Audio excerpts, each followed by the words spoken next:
story time. As you can see here, we've got Ganondorf. He's got some new equipment. He's not wearing his usual traditional black armor. He's decided to be a little more silver because he's trying to be cool and hip or something. So, yeah, but that has nothing to do with the actual story. I just thought I'd let you know why his drip is the way it is. So, why is he going into the depths? To make friends, man! Dude, everyone picks on this guy. People trying to kill him. What did he do in Breath of the Wild? He had to enlist help from just like all these random creatures. He tried to get the Guardians on his side too, because he needed friends. So now he's trying to like, just hang out with his homies, okay? So he's trying to make some homies. That's it. That's all that's gonna be done. Let's make some friends, guys.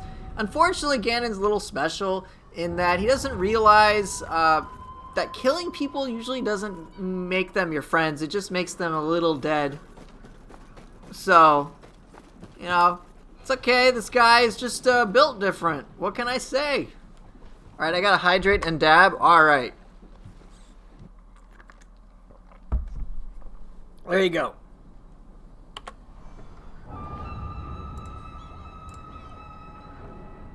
But, yeah, this character is an attempt at Ganon. So if you want to see what it's like, I, took whatever creative liberty I could. And there you go. Gave him an ancient crown, Conqueror's chest guard. I think it's the obsidian pants. I gave the gauntlets and boots are from legendary shoguns. So there you go. Today you beat Ren twice and Nioh Tengu in 3 consecutive boss battles in the underworld with the Tonfa and dual swords. Congrats. Being able to beat them at all is awesome. Doesn't he need a big cape? Yes, he has a big cape. That's why I picked Conquerors, because it had the biggest cape. Alright, so the requests were Split Staff and Switch Glaive. I will happily indulge.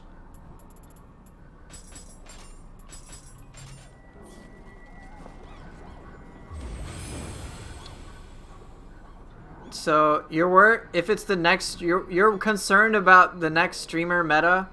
You don't have to watch anybody, you know that. If you don't like someone's content, you can just say, I'm not gonna watch it. I don't watch, like, many people at all. I typically don't watch other bigger streamers because they'll never give a shit and talk to me. It's just never gonna happen. Sometimes I talk, what's his face? Asmongold is playing Lost Ark. I watch, 2 seconds of it. Him in, a cutscene with some pirate chick or something. And I'm like, I could just play the game myself. I don't really care that much. You don't want me to use Brute? Dude, I gotta use Brute. I use Brute at, no matter what. And then I either go Feral or Phantom. What is your objective, though, for your run? You're not using Brute? Like, you can't use it or you won't use it? Because I usually use Brute as, my offhand spirit no matter what. Having the ability to burst counter any attack is super important to me. Oh, to get out of your comfort zone? Okay, well, that's fine. I don't rely on Brute. It's just an extra tool. Hey, bud. Alright, well, I'll go with Baku since that's corruption, okay? And then let's go with I guess Kusunoha the Fox, why the hell not?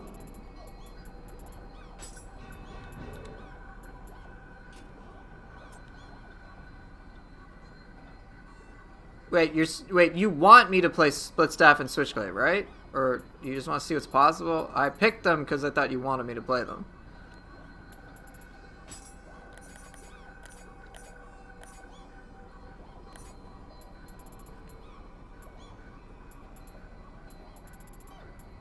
Here, let's get some of the degenerate cores out of the way. Ippon, which is apparently batshit overpowered.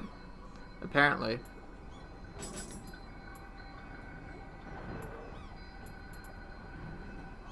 Oh, you want it. Okay.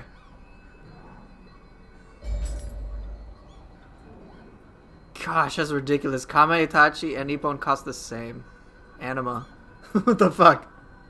That's just silly, man. Dude. 7 anima. Holy shit. That is unreal. I may swap out a Kame Itachi on second hand. Ippon Naran Square Heresy? Yeah, I know, right? It's not where you would use it, therefore it's bad.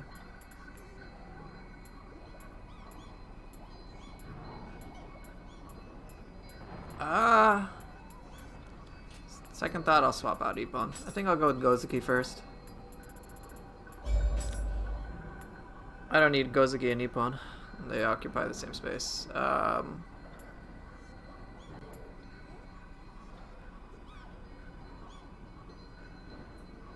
Go for the meme, except let the meme be the cookie cutter meta. Yeah, I don't give a shit about that. So that's not happening. I think I'll use Raven Tengu.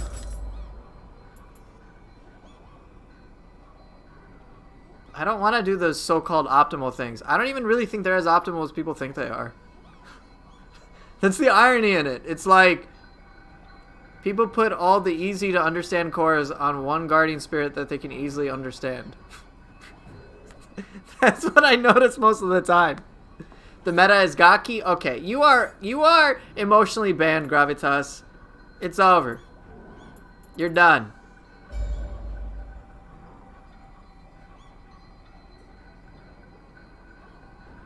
Do I want Skeleton Warrior is the question. I don't know if I do.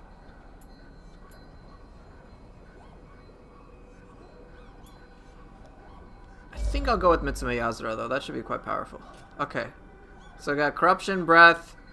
I've got Key Damage, AoE, Escape. Alright, so that's good. And then what could I benefit from? I can benefit from some sort of projectile ability. It would be nice. So with Kuzunoa the Fox, I think what I'll do is I will use Skeleton Warrior on this. I haven't used it on a Phantom in a long time. Hey, what's up, Shadow? And Lol. And Weebex. Alright, what else do I want to pair with the frickin' laser beams? So, okay, I've got that. I've got those weird utilities taken care of. I don't have to worry about key damage at all. With fucking Gozuki. Yeah, so projectile, summon base core would also work. Oxcart Breath does not change element. It is always corruption.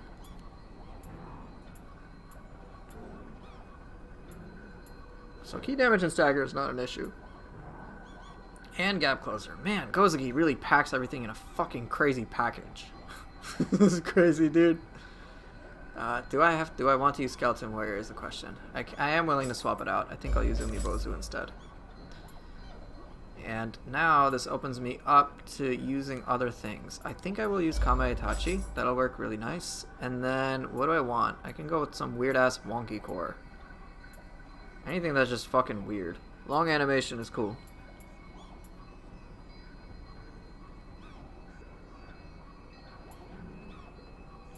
Maybe Umenyudo. That can be my serious powerhouse. Kodama kill? I like the way you think.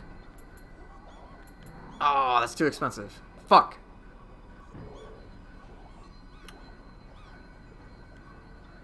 Deidara? Tempted. Tempted. Or I can just do Tsuchigumo.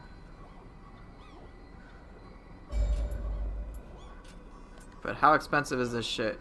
844,738. Jeez. Okay. Maybe not. That is prohibitively expensive. Holy shit. Oh my god.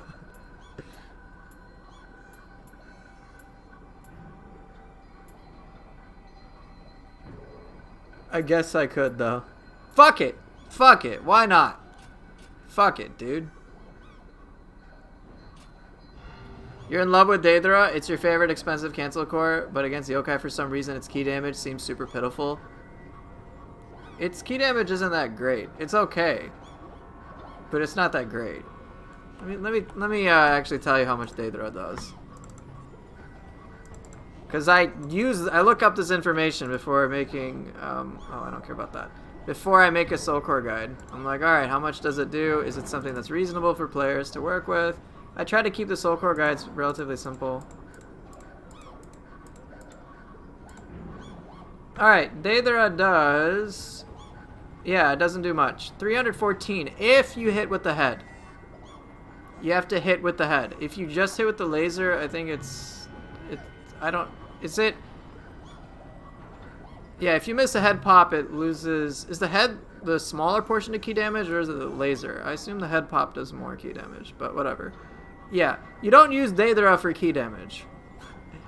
If you get it, great, but you don't use it... Oh, okay, never mind. The head pop is 105. 209 is the laser. Yeah, that makes sense. Laser does most of the damage anyway. So, yeah. Daedra's laser key damage is on the same level as Onudo, which is very weak. Yeah, you don't use Daedra for key damage.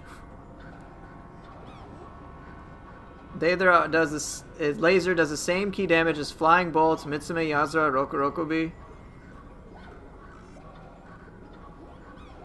Lightning Gods of Yomi, apparently. So yeah, there you go. No, the damage taken mid-attack does not work for grabs, unfortunately. That would be awesome if it did. A little busted, admittedly. But yeah, that's what's going on. Daedra is a great like combo core, damage core. It's really effective.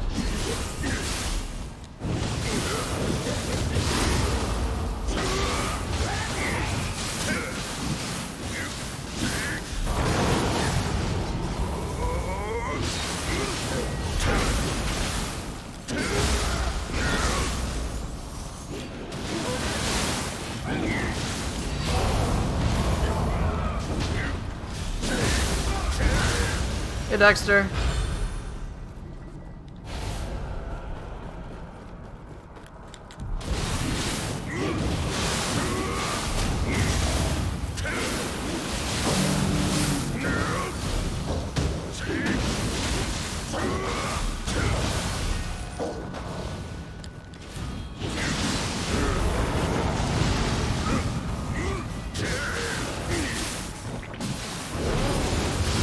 Playing Ganondorf today.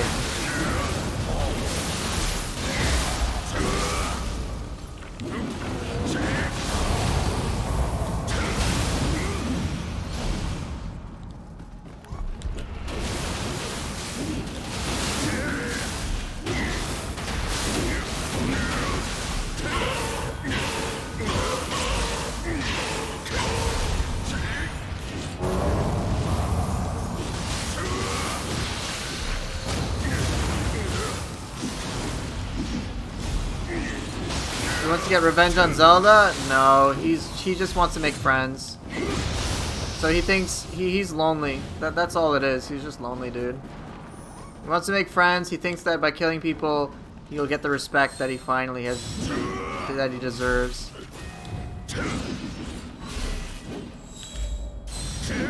Dude, Enki!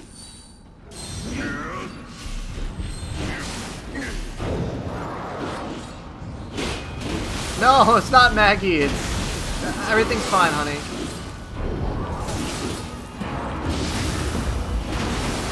Not Maggie. It's a yokai called Enki. Whoa! Where did this shithead come from?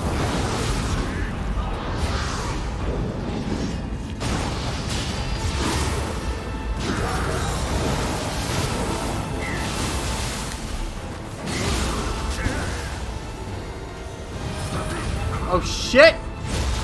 Ah!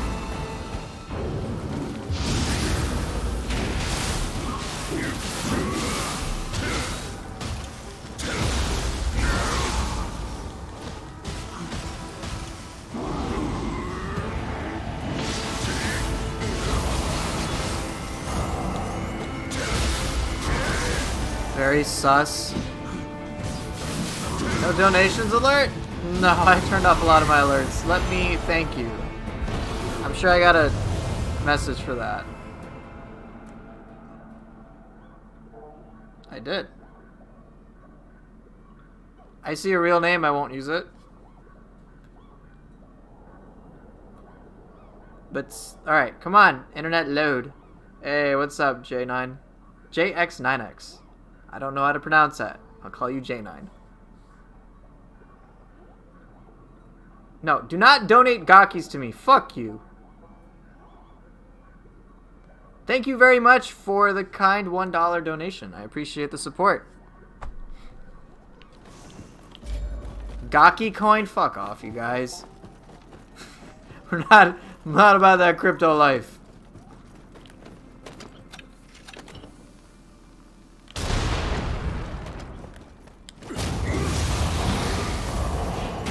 How do you like it now? How do you like being slowed down, you little shithead?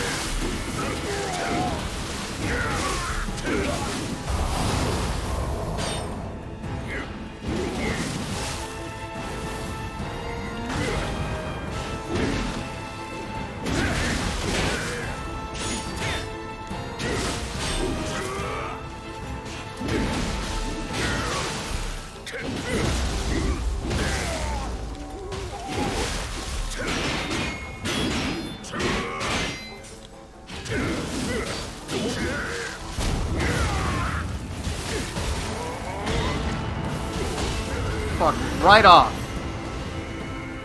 Stupid shitbag.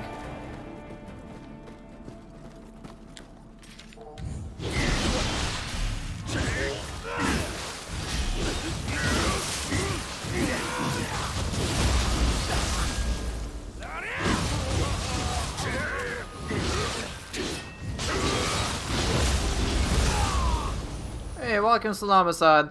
Quick question, do the depths automatically level sync your character? Nope, it is just one set difficulty.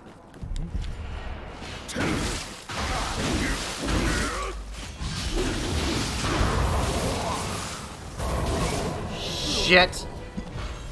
Kato doesn't kill me. This guy does. Hey, Wolf 4.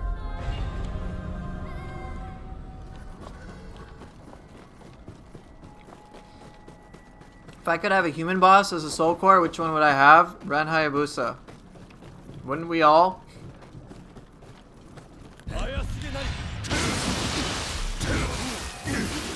Give me that flying swallow shit. Let's go.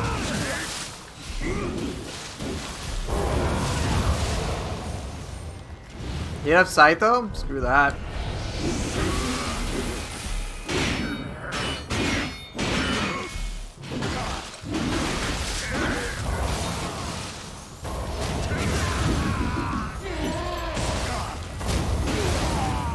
Hey, citizen. Raccoon citizen, that is.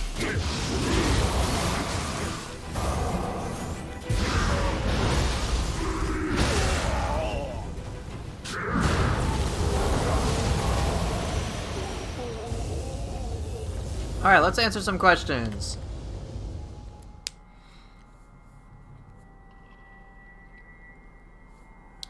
You have trouble understanding staff. Where does it fit in terms of playstyle? So, staff is very unique, but there are two tools that you have at your disposal. And that is, of course, extra range. And I've talked about range when it comes to spear. Range is a tool you should not undervalue. Put it simply, if your target can't hit you, you're fucking invulnerable the whole time. And so that's an element I don't see get used that often. Players tend to focus much more on being close range. So weapons like fists are more effective when you're at close range. But with staff, you have the range aspect. But yeah, being able to hit a target at range means you have the safety. And being safe is really important in my opinion. But you also have the element of extra hits. Now, think of these less as used for damage purposes and more of utility. So with range, your target's far away, you're fine. With extra hits, you can usually accumulate certain elements faster because they depend, if I'm not mistaken, they depend upon the number of hits you do. So split staff is generally pretty decent for elemental accumulation. But more importantly against humans, more hits means they can't do jack shit. So it's going to be very important for you to leverage when you want to go for extra hits versus when you want to go for extra range. And there's a lot of mobility in play here so that you're mixing the two elements together.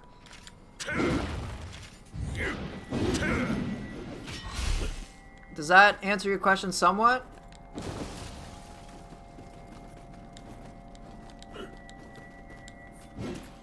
To add on, other things you can look to for split staff.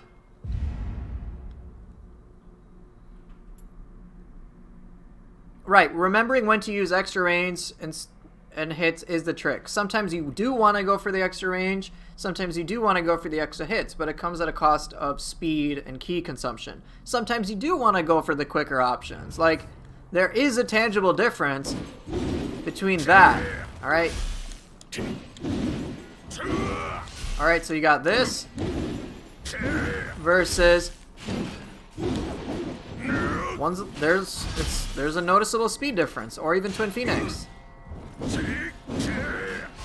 It just kind of depends. So split staff is, pun intended, very flexible. Does staff also grant you more Amrita? Yeah, with the extra hits, absolutely. So with extraction, a lot more things come out. So if you have things that benefit from you hitting a target repeatedly, staff is great. Alright, so Soulsborne, you were asking, what does the Gozuki's charge attack influence? So look for that symbol. Alright, so there are a couple of attacks that have that symbol. Let's see if I can point that out. Usually, I think Axe has a bunch. So anything that just involves you like charging forward towards your target, Stone Mallet works pretty well with that. Roar works with that. But I don't believe it has to... Honestly, I can't say for certain. But that's generally what I look for. And then dash attacks are attacks when you're running. So just like your running attacks. There's a lot of confusing terminology in this game. Can we see how I handle Way of the Veteran Dojo mission on Dream of the Nioh? If I have time after the depths, sure.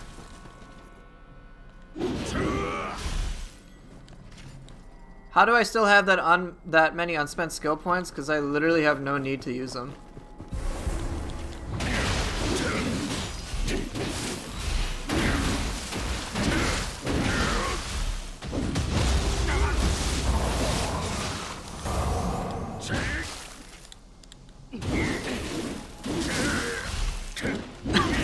The irony is that being Indian, you'd think that I would have, holy shit! You'd think I'd have more of an understanding of all these complex shit. It's like, no, it's just translation errors, dude. It's just shit lost in translation. It has nothing to do with IQ.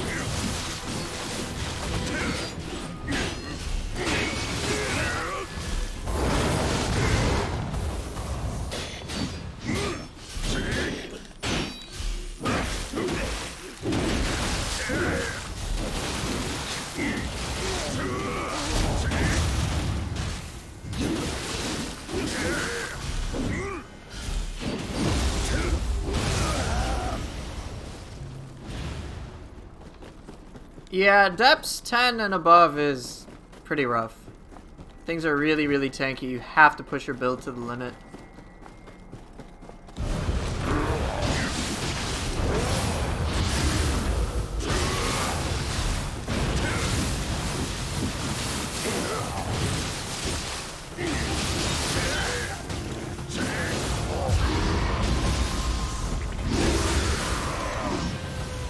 Well, I think what it just boils down to, it's hard to understand because it's not really meant, they didn't really intend for it, I guess, to be sold outside their main origin country or something, and so they didn't translate it well as a result. That's my guess anyway.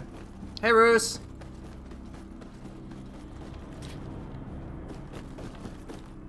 Because they like probably just didn't hire people who could reasonably translate things. If I missed any questions, feel free to ask.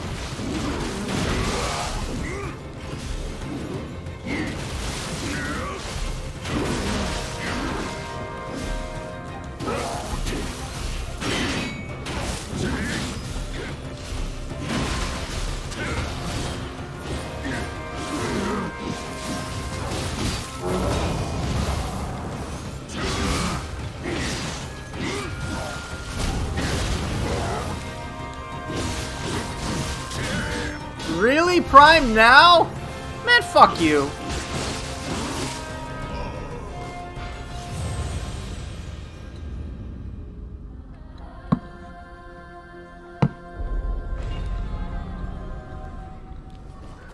Activated Harakiri, you dickhead.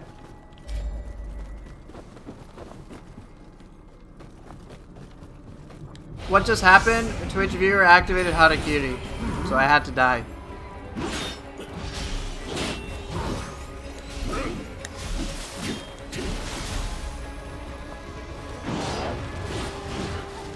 Get over here, please.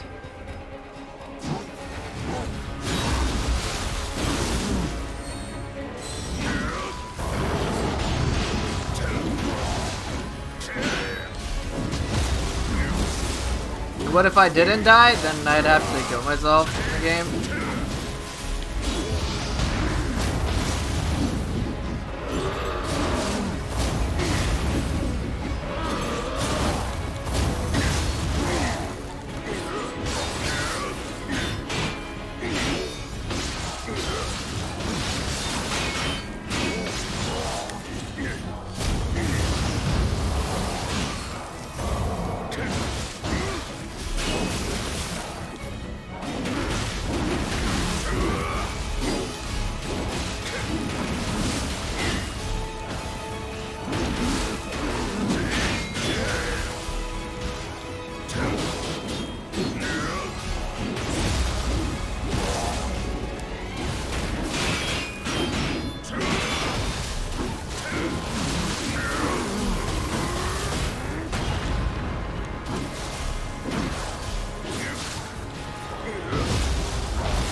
Bye.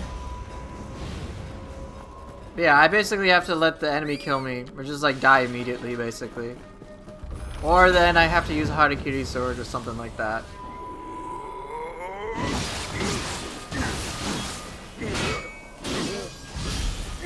No, I do not have to delete the character.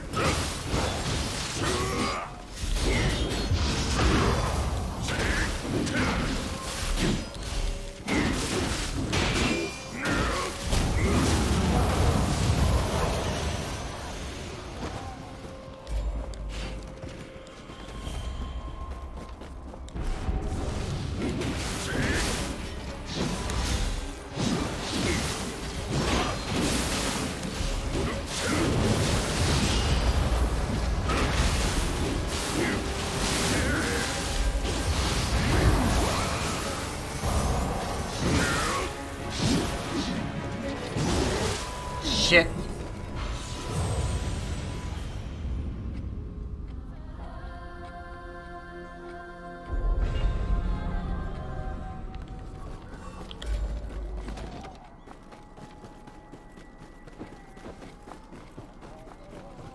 You hate Suiki? She is really tough.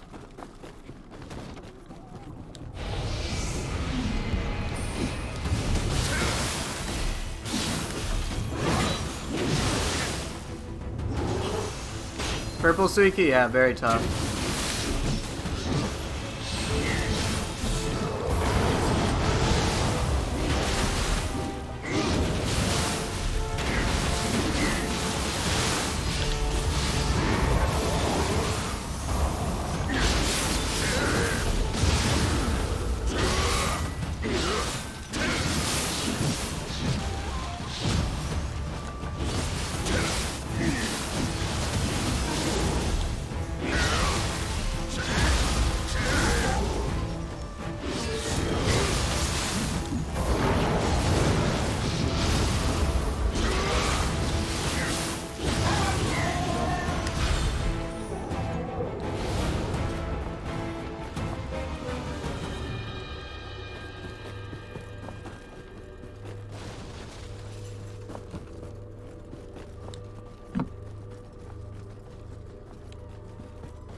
What special effects do I prefer in armors and key reduction?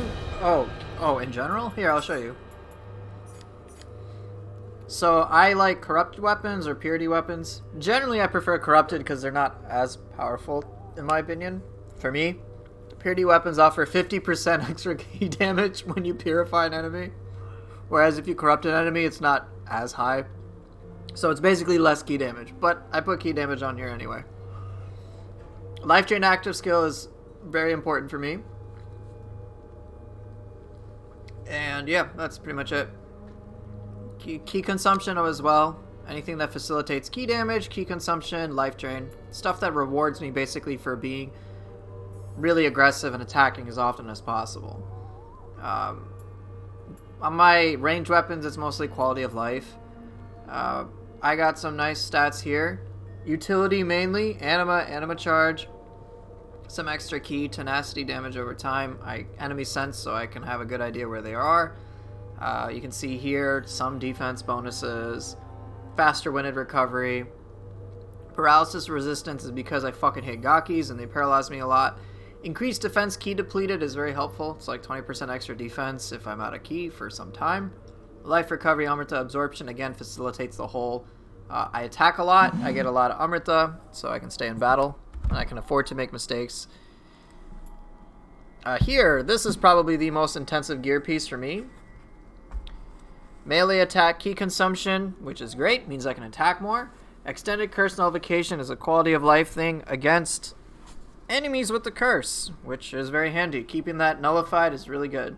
I don't care about the thrown weapon damage, and then I just put melee key damage on here with some toughness. But yeah, mostly just quality of life things. Auto life recovery helps, not really that necessary though. Extended timely guard window is really helpful for me. Extended dodge and vulnerability, dodge range up, really important, and there you go. Yeah, I don't give a shit about the meta. Oh, I have Sentience charge, I don't care about that. Melee damage versus zero key enemies is helpful for me. It's like my one time to have bonus damage. You can see what I got here. Yatamir is great for me. And then Scroll the Wise. Basically, the idea is I beat my enemies to a pulp. I am rewarded with a massive punish window, well, for me anyway, in which they're out of key, and then I just go all out even further, get a lot of damage, get a grapple, boom, rinse and repeat the process. So I go for the grapple very frequently.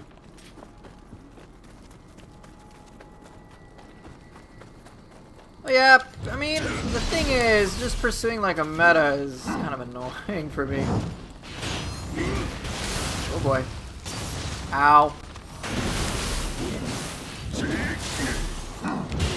Shit.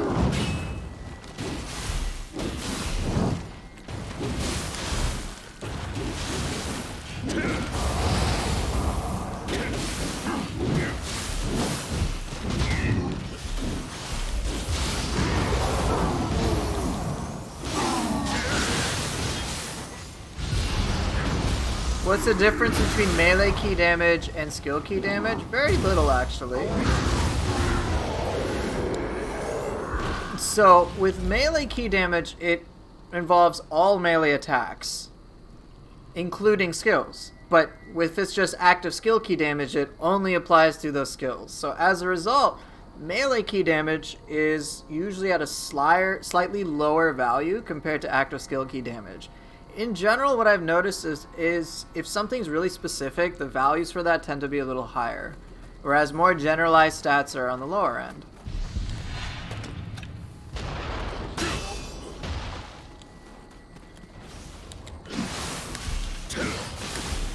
New Peppa was like watching herself in a mirror. It's all good.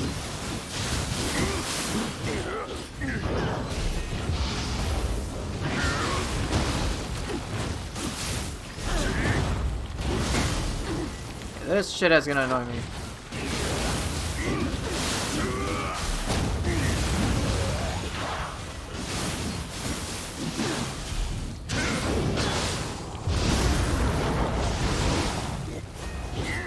No, stop! Argus, do not say that shit! I am not a purple Gaki spawn! Fuck off!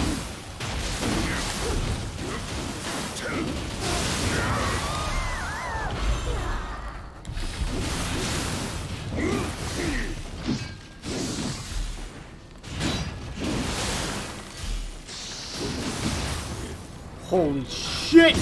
No! No, I died. You know, whatever, Argus, okay? Whatever.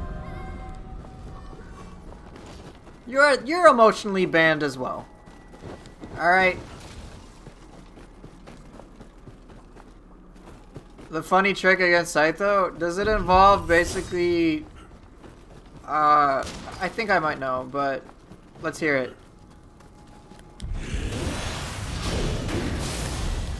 But if it's only infinite HP, I probably don't know it. I don't know anything. Let's just go with that. I'm curious. Tell me this funny trick that works against Saito. If you hug him really hard and circle strafe, he misses almost everything. Okay, it's not what I was thinking of then.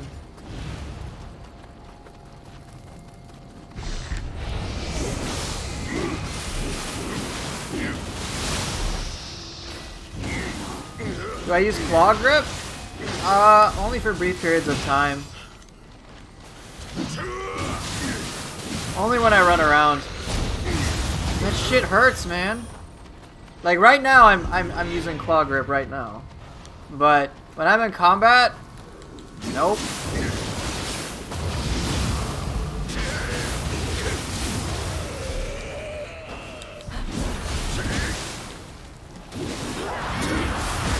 Oh shit. Don't kill me, please.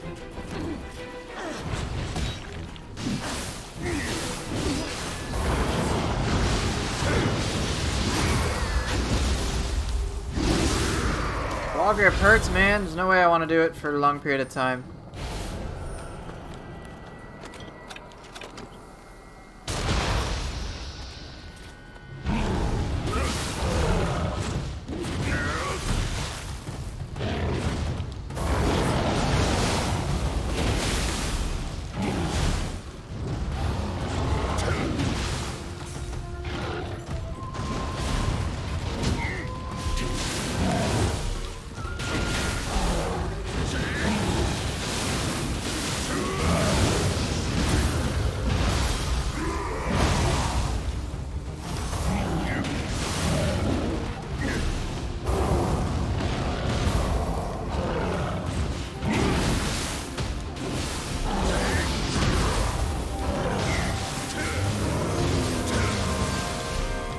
Okami, how you doing, man?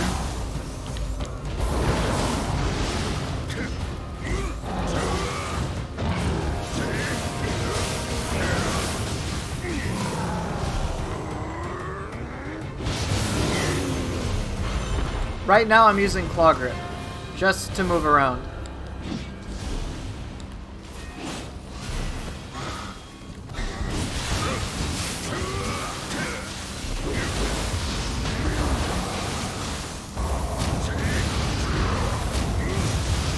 Still don't know how to use the yokai thing without transformation. So, if you fully deplete an enemy's ki using a burst counter, you will remain briefly transformed. All you gotta do is just grapple normally, and it'll work. It'll just hang for like a split second. You'll notice it. You're like, oh, I'm transformed. Why am I transformed? Alright, I'm using claw grip because my thumbs... Here, I'm using claw grip just to move around. But in combat, nope.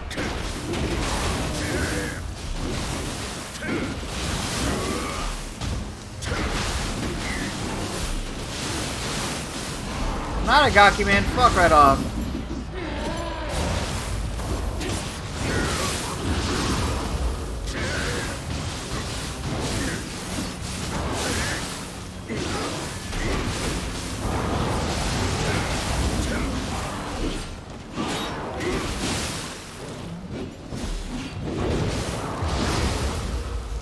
See how I was briefly transformed for a bit there.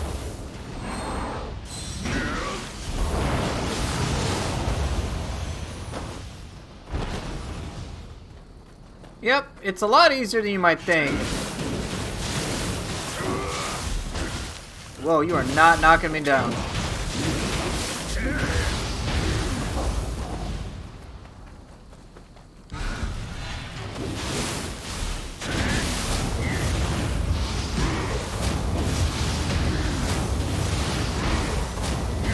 now you know how to kill a Kappa really easily.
Oh, come here, your content ain't trash, man.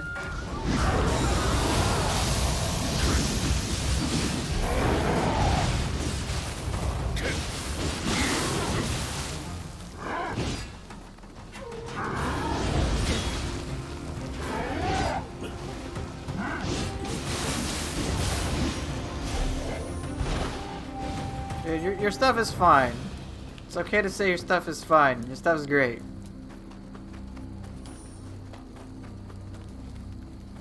Alright, I think that's everything. No purples. Sad times.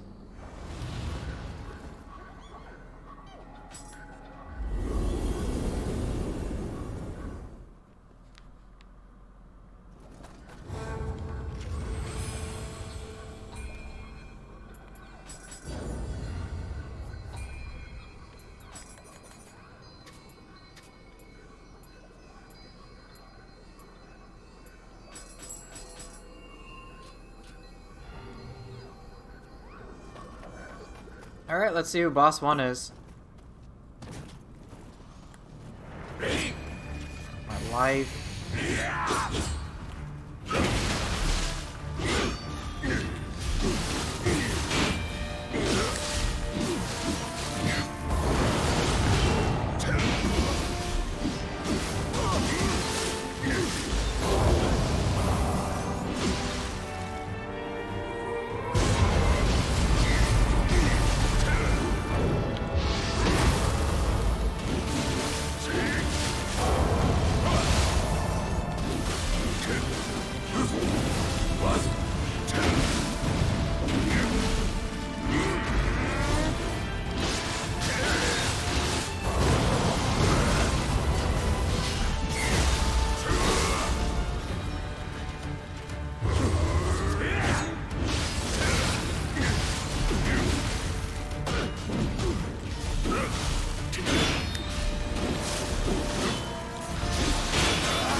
Whoa, easy there, Sparky.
shitbag.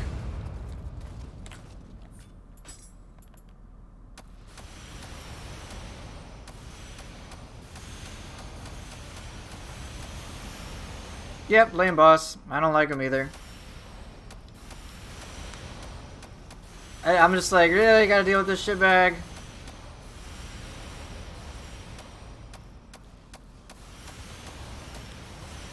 Yeah, thanks guys.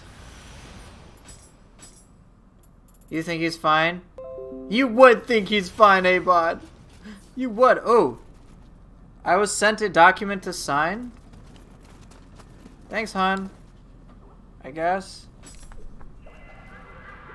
He's not like awful. I just don't like fighting him.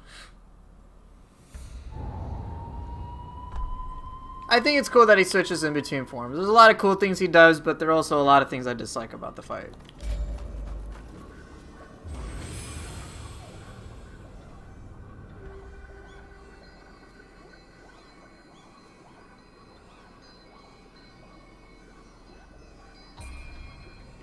In terms of moveset, it's really stylish. It's pretty neat. What I find annoying about the fight is actually not the parry thing. I don't mind that really at all. It's fine. That I'm okay with, which is strange. The monkey, man, fuck that monkey.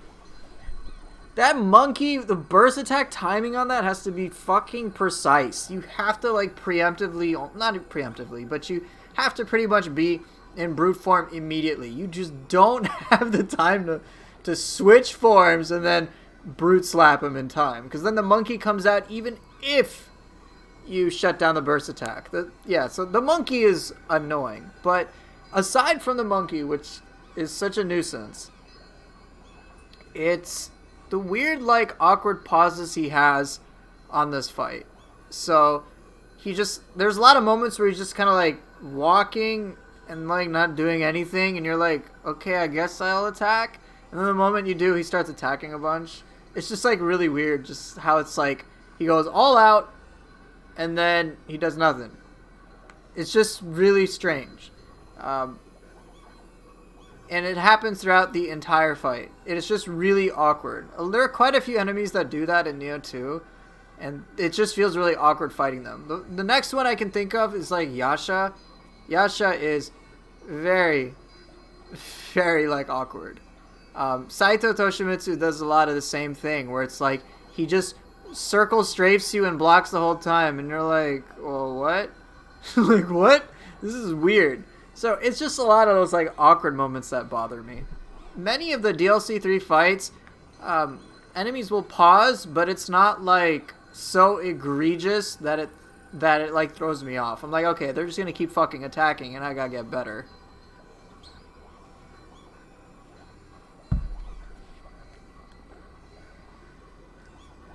Well, Okami, what do you want? What weapons and stuff do you guys want to see?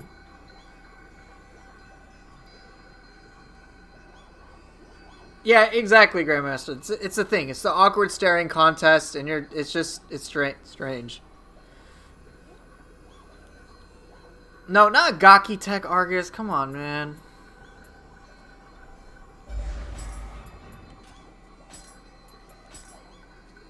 I've only done, I haven't done hatchets. I've only just started, so Switchblade Split Staff is the first request.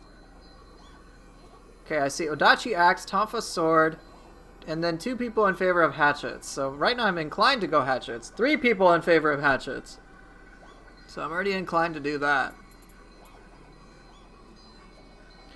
Do I think there is any value in selling dismantling gear or just throw them away? I have to keep leaving the underworld to get rid of stuff. Honestly, I've hit the point where as you see, I just discard like anything that I don't give a shit about.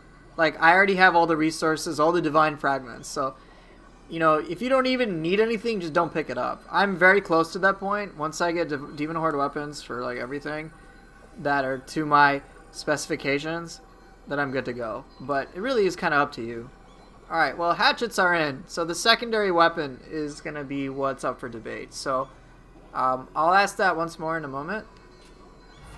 So, yeah, I'll definitely use hatchets. Sign a document? What document do you want me to sign? I don't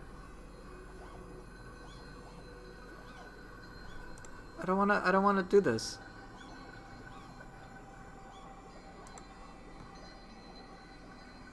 Hope that notification doesn't come up. Alright, Kusa hatchets. That's one. Hey, Fog Walking. It could be Kusa hatchets. You want Mizuchi into Dual Hawks? Yeah, but I'm not going to use the Guardian Spirit Talisman.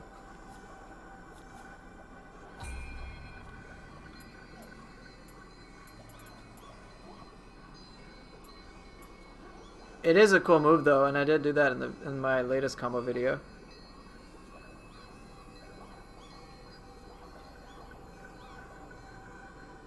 Alright, I see a polearm of my choice. The only ones I really have are Spear and Odachi. Or Kusare Gama.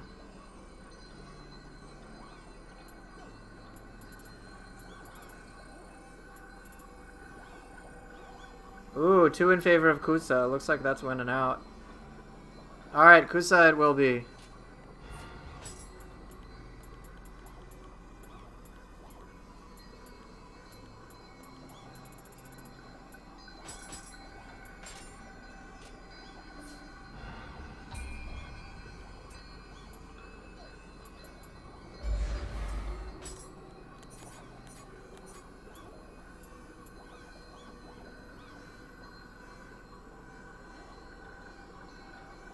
Kusa with Bonk isn't really Kusa. Do you want Bonk or without? Do you want Bonk? I'll give you Bonk. Do I have a good Tonfa roll? If so, could you show it? I'm always so uncertain what I like be best on them. Oh, hold up. You want more Kusare Gama Bonk? Sure.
Alright, do I have a good Tonfa roll? So what is good is going to depend upon who you ask. So for me, I like these Tonfas quite handily. Tonfa Gun, Corruption, Melee Attack, Key Consumption, Life Drain. If I could, I would swap out the damage bonus Amrita Gauge for like key damage. That's about it. But prior to that, these were the Tonfas I was using. Corruption by default, Tonfa Gun. I put Impenetrability bonus for key recovery, Life Drain active skill, and active skill key consumption. These are things that I liked, but many players like to put a lot more damage on stuff. So it is really just going to depend who you ask. I like key damage on my Tonfas. I think that's really helpful. But it just depends. You can't play Kusa without Kanaki Gigi? What? Is it because of stuff like this?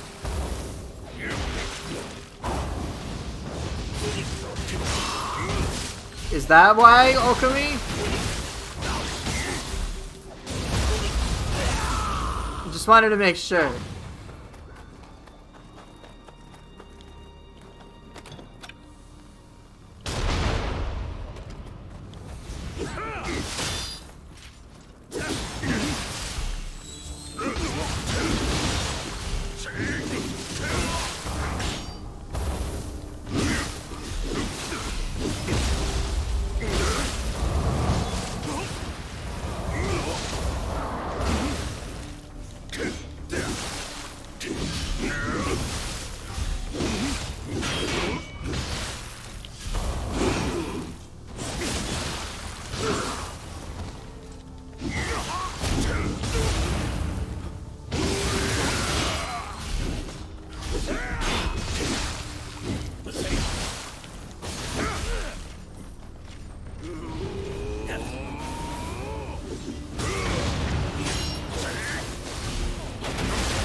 Yep, you can roll Tonfa Gun.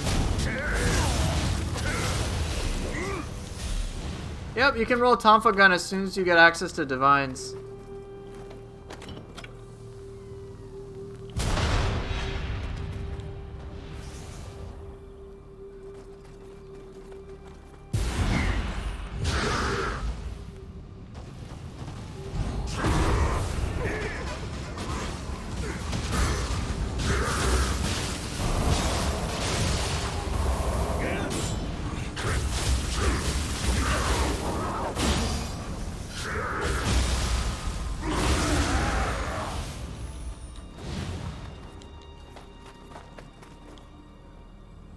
Yeah, well, I'm kind of used to a lot of these enemies. I just don't enjoy fighting a lot of them.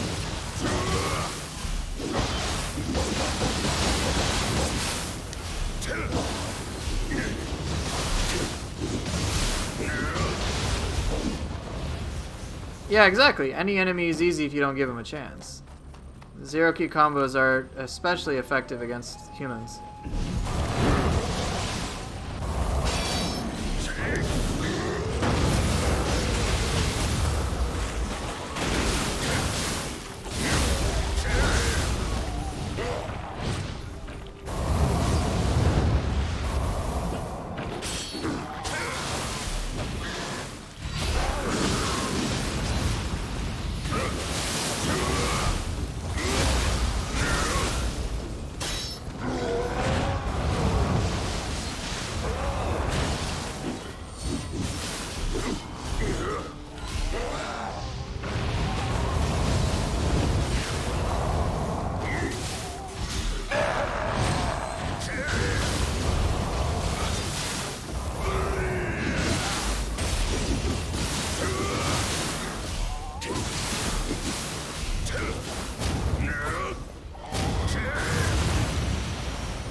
You have never found a Royal Tonfa with Purity Corruption with both Dyad and Melee Key. It must be exceedingly rare.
Yeah, it does seem like the game treats imbue corruption and impurity as start stats. I totally agree.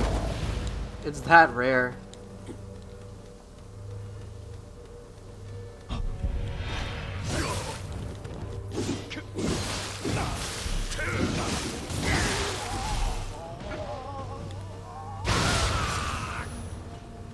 Yeah, unfortunately, you cannot temper them. Wish you could.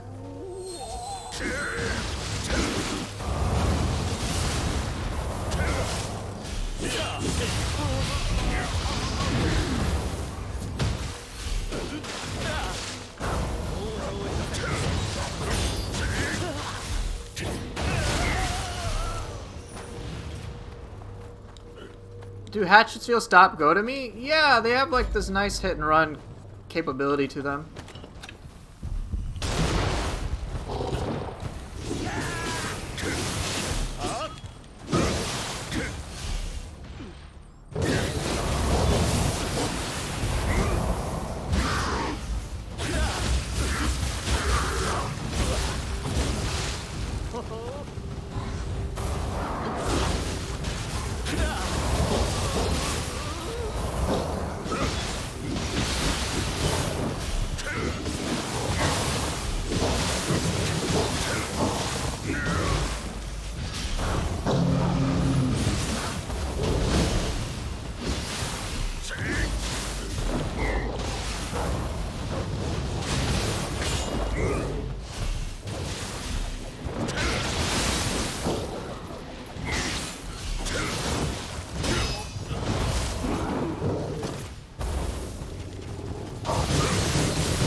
But yeah, hatchets are very hit and run in a lot of respects. And the main tool you are going to be playing around with is just maintaining distance from your target and keeping them under control. You gotta know when to disengage, gotta know when to go back in, you know, all that stuff. Its way of dealing with situations is very unique.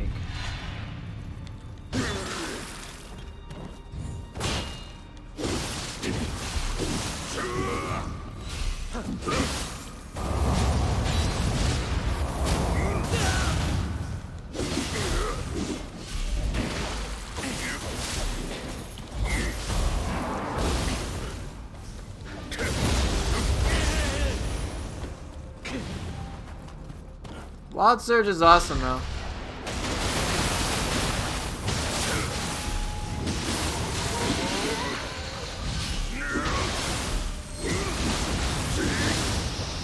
Yep, it is difficult. It's difficult to figure out what to do with the hatchets in certain moments. Do you want to always, like, staying at range is so tempting because you're safe.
Shit!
Fuck! Damn, that one attack!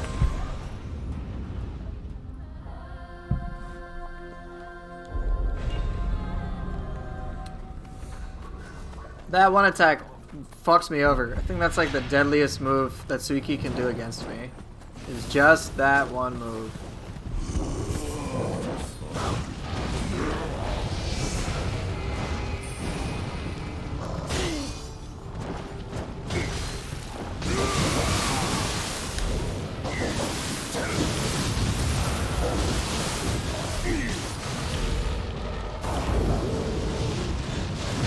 Oh shit.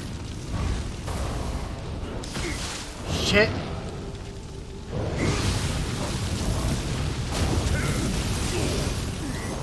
Fuck.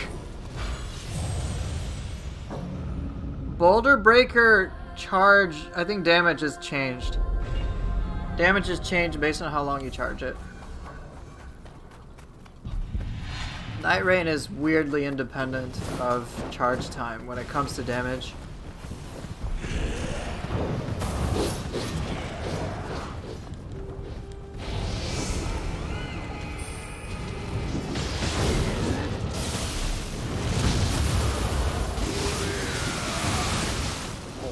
Shit!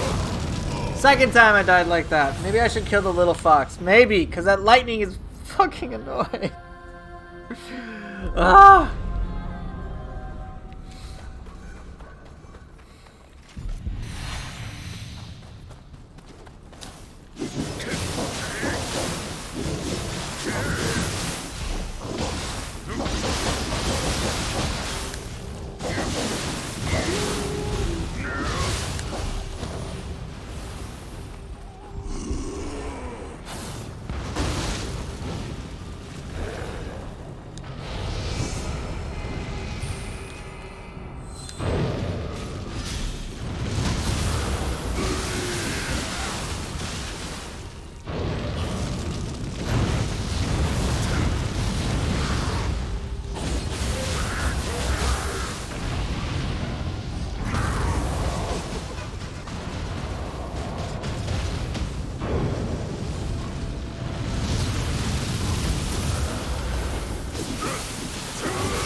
Not going so well, guys.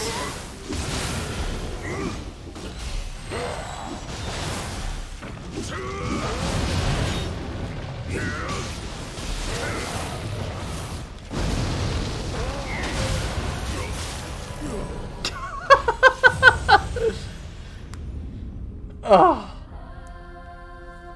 Yeah, Grease Lightning is great. Great move. I just suck right now. Fine, I won't rush it.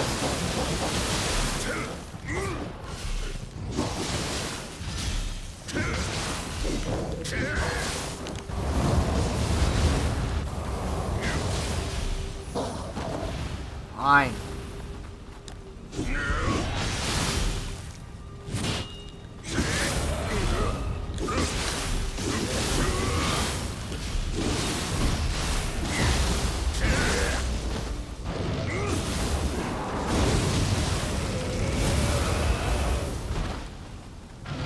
Holy shit bag.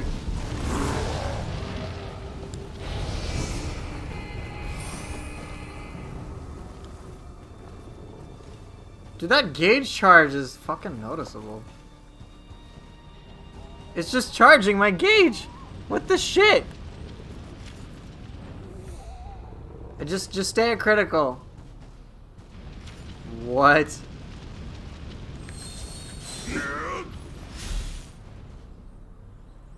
I mean, I guess. Dude, I didn't realize how impactful that is.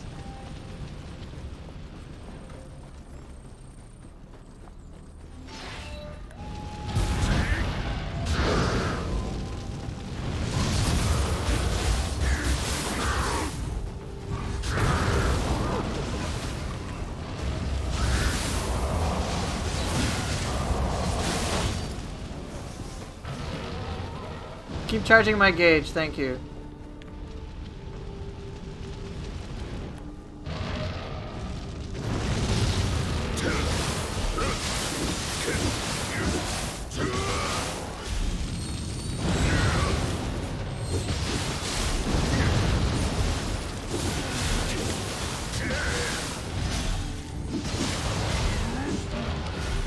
I could have used an elixir, but I don't want to.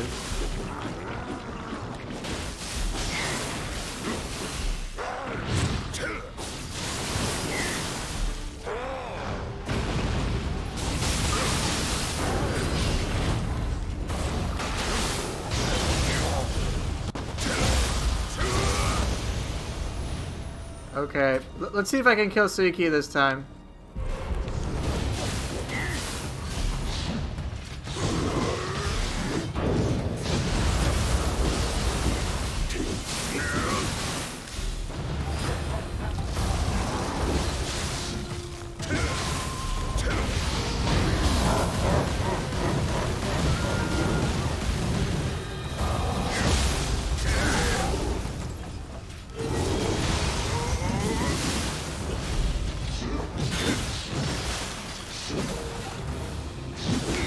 Whoa, whoa.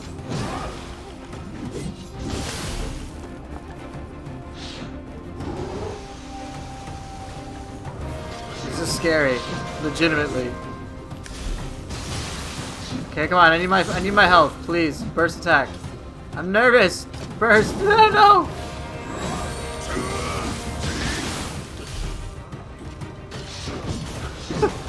I have not been this spooked in a while. Thank you.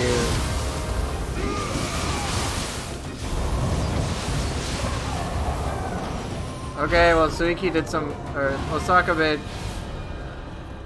did a lot of work.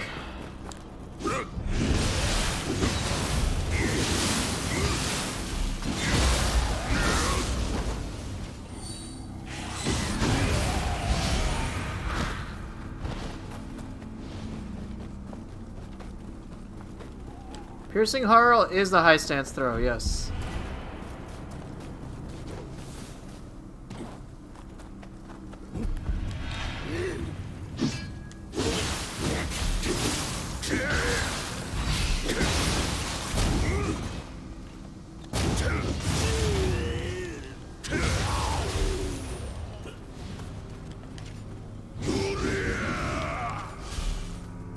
What effect does Piercing Hurl do?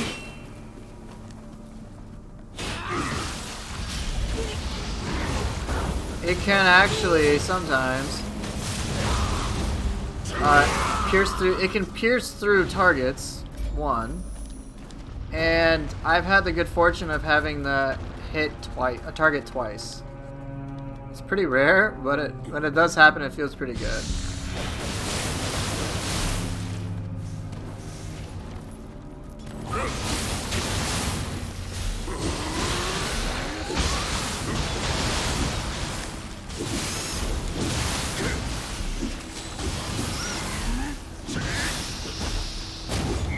No, it can be blocked, but if you hit a target, it can go through it. It won't pierce block, it pierces targets. Does that make sense?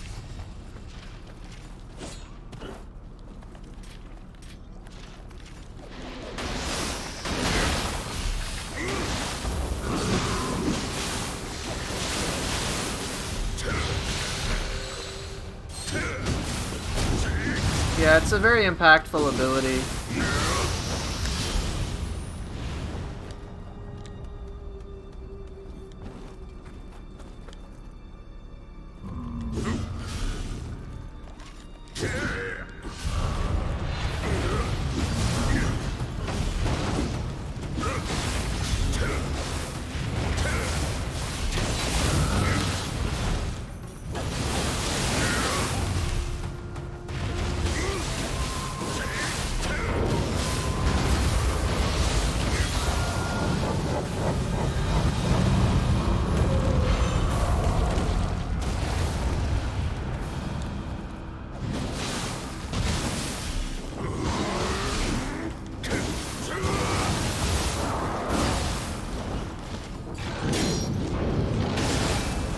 Damn it, I didn't counter in time.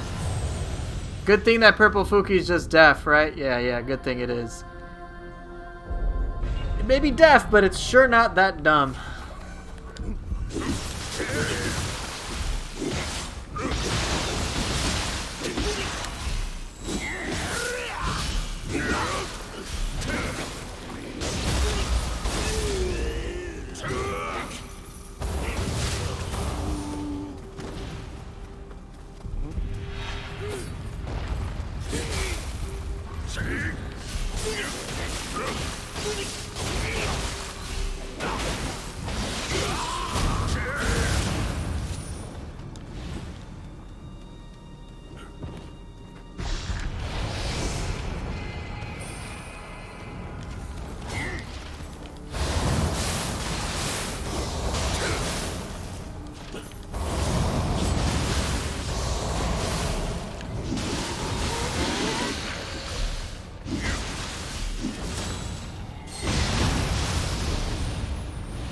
Nice, I was able to use one Grease Lightning to kill them both.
What are we talking about? The water fox?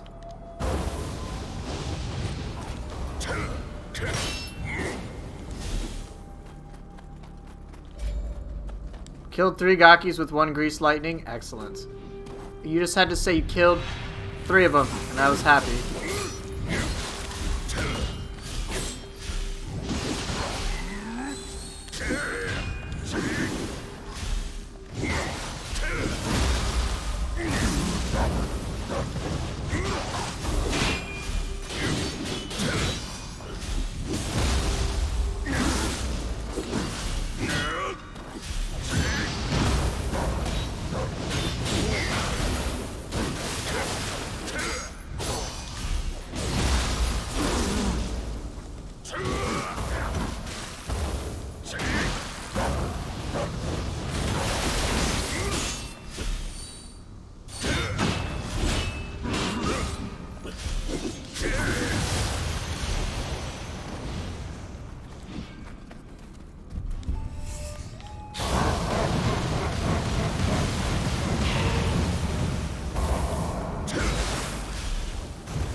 They keep biting you because you're bad? No. They bite you because they're fucking annoying.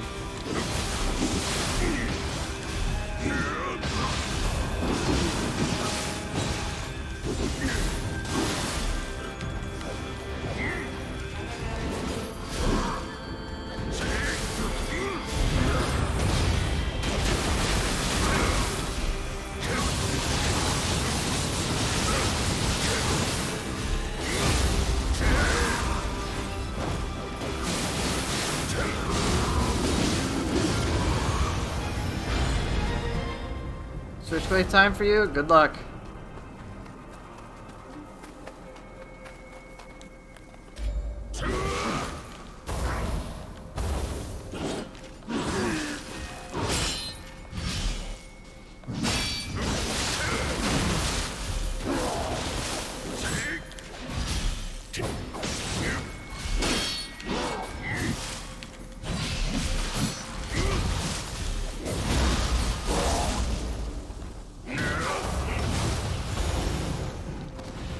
That move is hilariously satisfying. Pull them, bonk.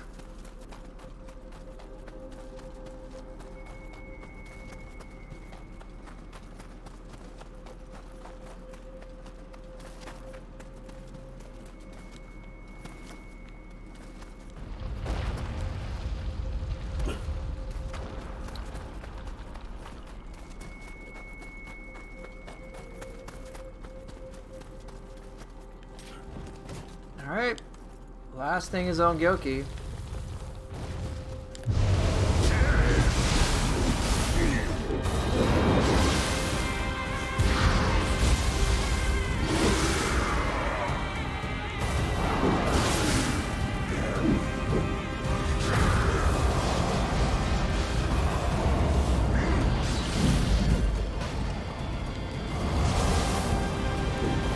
Trying to hit something.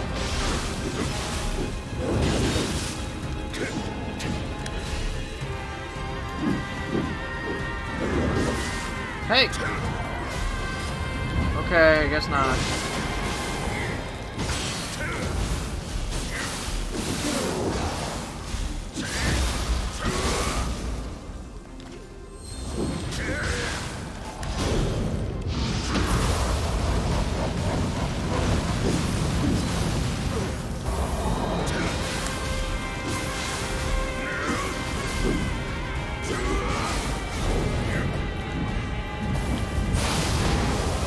Okay, sloppy, but whatever. Let's pick on my clone.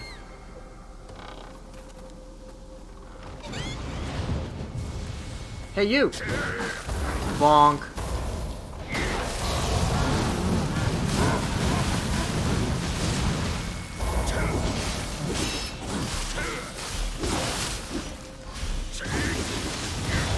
See ya! That was very kind. Quick murder. Yeah, we're doing Ganon today. That was the objective.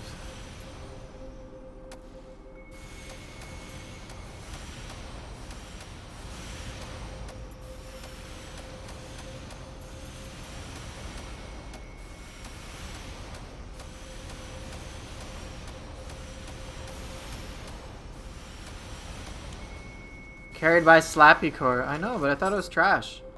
9 anima trash.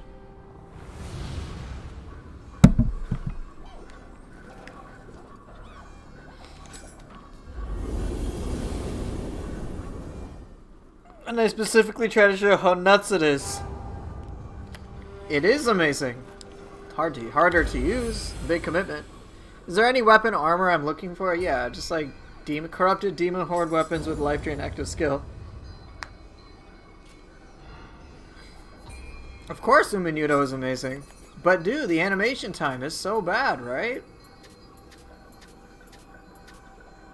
Why not just use Ippon?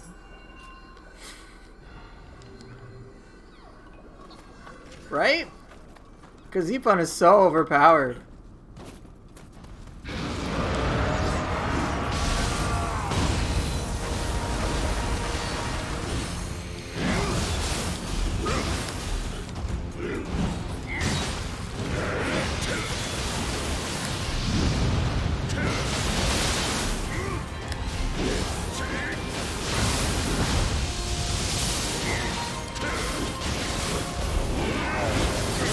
Oh shit!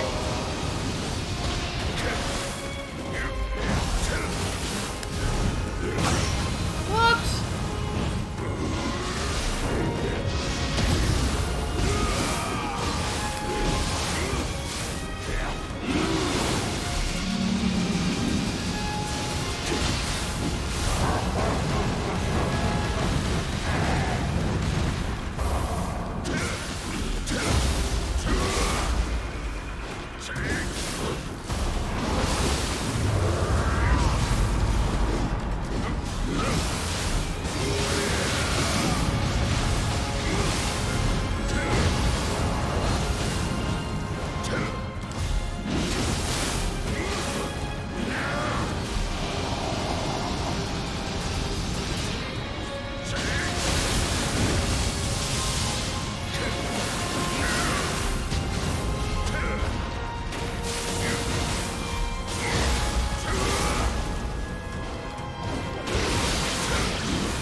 Oh well, win's a win.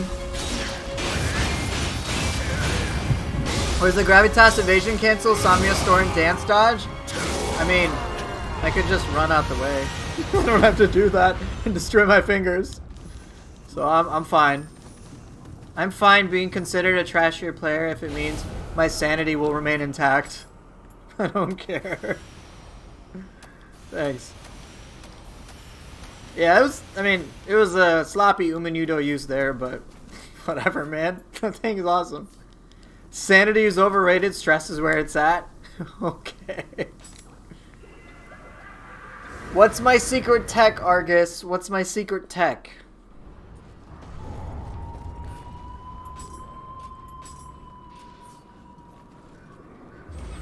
Alright, what's next? The G tech? You better mean the God-given tech. The good tech. It better not be the G word. Oh no, thanks, I have a daughter. I don't need stress. Exactly. Better not... Ooh, wait, what? Is that rarity inheritance? Nice. You know, Argus, you are cosmologically banned, okay? It's such a bummer how much ki yokai have in Nioh 1. It almost feels fruitless to try to break their ki versus just doing health damage. Pretty much. But you can trivialize their ki entirely and make them literal punching bags if you apply confusion. Not even joking. The moment you apply confusion, they are fucking useless. And then you just cycle some elements and it's rough. The amount of improvements that have been made from Nioh 1 to Nioh 2 are apparent to anyone who's really spent a good chunk of time in either of those games, or both of those games. For me, it's like, yeah, day and night difference, man. It's crazy. It is harder to cycle elements without soul cores. You have to use talismans and shit like that. You're limited. I mean, think about it. You only have 2 weapons. That's 2 weapons in your jutsu. Those are your options. And I guess living weapon, but there's that. But Nioh 2 is like, here, have more options. Have more fun. Dude, Nioh 1 and Nioh 2 they do feel very different. Absolutely. Alright, it's time to use everyone's favorite soul core. White Tiger.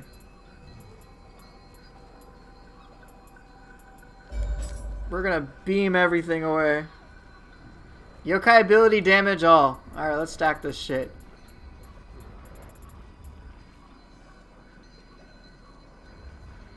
Pretty sure you can't break their ki when they're standing in a puddle. Yeah, you can't.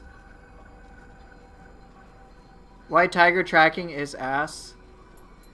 I mean, just, yeah, it's a set pattern.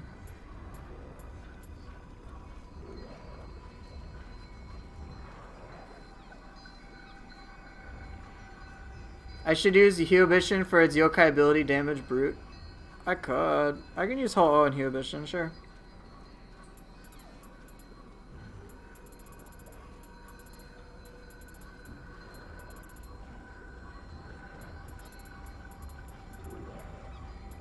Alright, White Tiger, what else am I going to pair with it? Am I going to use Skeleton Warrior?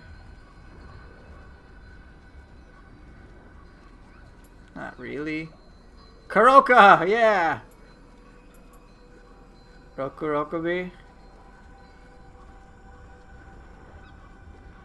It is a strange one. Unryoki. Hey, what's up? Little old lady. Giant Toad, Kuroka, White Tiger, you sure? You know I'll do it. Alright, we're doing it. Hey, you wanted it, man. You get it.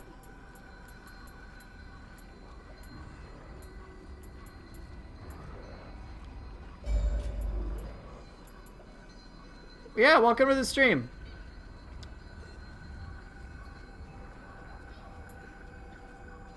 Yeah, feel free to ask whatever questions you want.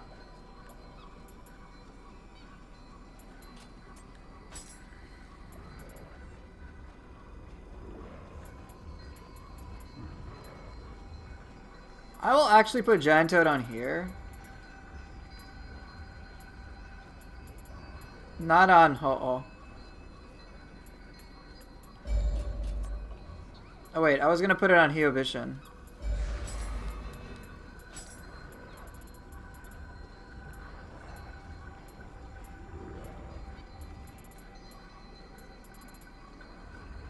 Didn't I use Giant Toad yesterday, though?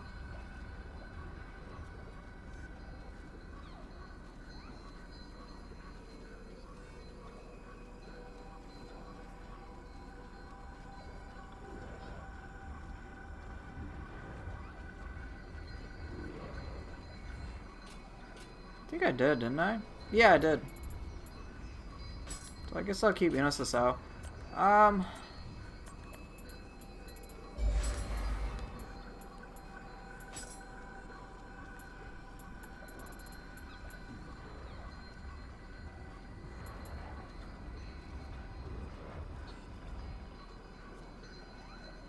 Yeah, I don't pay too much attention to the level of my soul cores. I just, if they have stats I'm interested in, I'll keep them. I just realized I'm using the wrong color. Nerf Kasha? Kasha don't need a nerf, she's fine.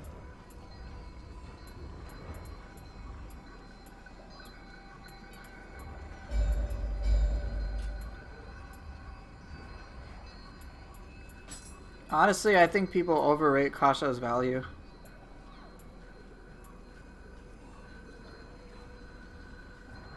Yep, exactly. If I see a soul core with stuff like Yokai ability Key Pulse, I'll usually keep it. Do I actually, like, alright, so I think I'll use White Tiger, but do I want to use Kuroka? I don't know if I do. Not because it's not fun or anything, but I already have ranged. Kasha's too good. Honestly, I personally think Kasha's overrated.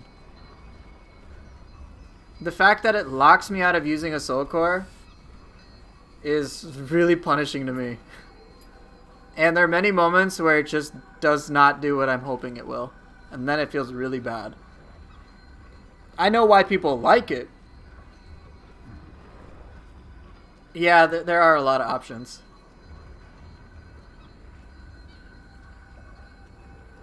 The thing is, Kasha is based, like, against bosses, Kasha's like, go, do your own thing. And it's great when it works.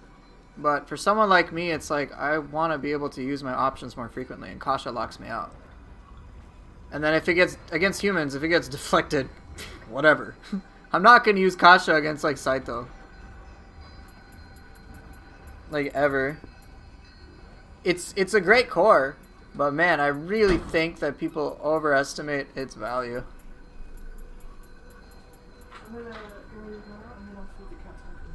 Okay, honey, thank you. But again, that's just my opinion on it. And my personal opinion on it is very different for how I conduct my Soul Core guides. My objective for the Soul Core guides is like, here's how to use it well. And then I try to explain the pros and cons, how to take advantage of it. In the guide, I said, it's really powerful when it hits, but it's really weak to being deflected at all. And so if that happens, its power is nullified. But most people don't care about that. Because they're like, dude, it melts. And even in the video I show, you know, it's really, like, it helped destroy Benkei. A lot, because it just kept hitting him non-stop. And I try to really show how it can shine. Kept hitting him non-stop. And it was perfect. I didn't have to worry about Kasha just, like, leaving. And so it was great. And that's exactly what I wanted to display. Alright, I think I will use Rokurokubi. I personally find... Alright, so yeah, Kasha's passives are great. They are great. You move a little faster and you have the life drain. It's so helpful. I agree. I just find that the life drain... If we put life drain on, like, everything... I find that soul cores like Onryoki are fucking ridiculous. I've been so impressed with it. Like, it's just unbelievably awesome. I've been surprised.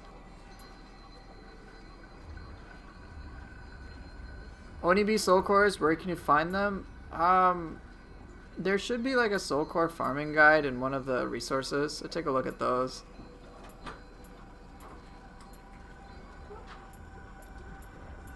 Minus 12 degrees centigrade. Pretty warm, honey.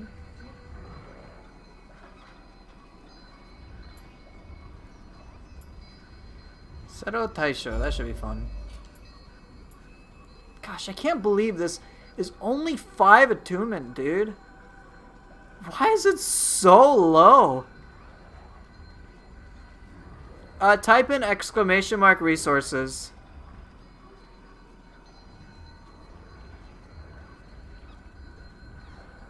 Five attunement. It's no space in between. I can't believe it's only 5 attunement. There you go. It has like all the conceivable information you could ever want.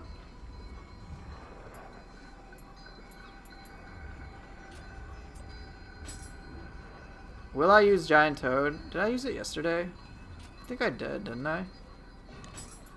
Yeah, I'll leave it out. What do I want to work with? I think...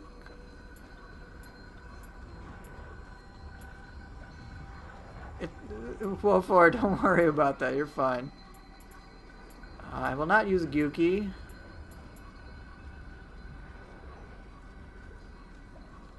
I think I'll use Ryomen.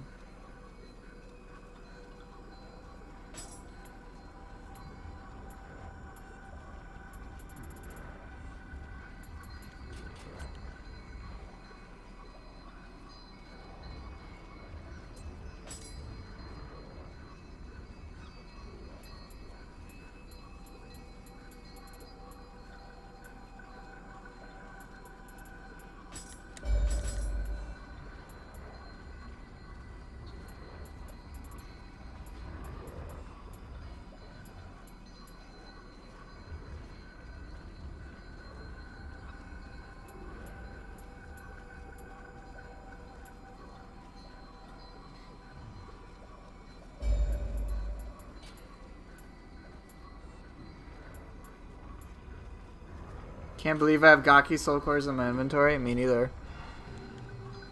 Alright. What weapons do you guys want to see? No Gaki merch. Stop it. Stop. So I've already used Kusa hatchets. And now I'm gonna... And I've already done Switchglaive split staff. So everything else is available. So sword, dual sword, spear, axe... Odachi, Tonfa, fists. You're at such a plateau. I see people stronger, but I just don't know how to do it. How do people get 10,000 damage? Usually they are at higher difficulty, so they get better gear. How far in the game are you? That's the thing. It sounds like you're a newer player. So if the players that you may be observing are those who are like really, really late into the end game at like multiple New Game Plus cycles. Alright, is it just going to be Sword Tonfa? You're far into the game? Alright, where are you specifically? He's in the game. Yes, I know this person's in the game, but progression-wise. Alright, looks like Sword Tonfa is the only thing that's been requested. You have 7,000 damage? I mean... There are other ways to boost your damage. It looks like that's been mentioned, in which you can stack a bunch of debuffs and buffs on yourself in order to increase your damage output. I mean, I do it from time to time too.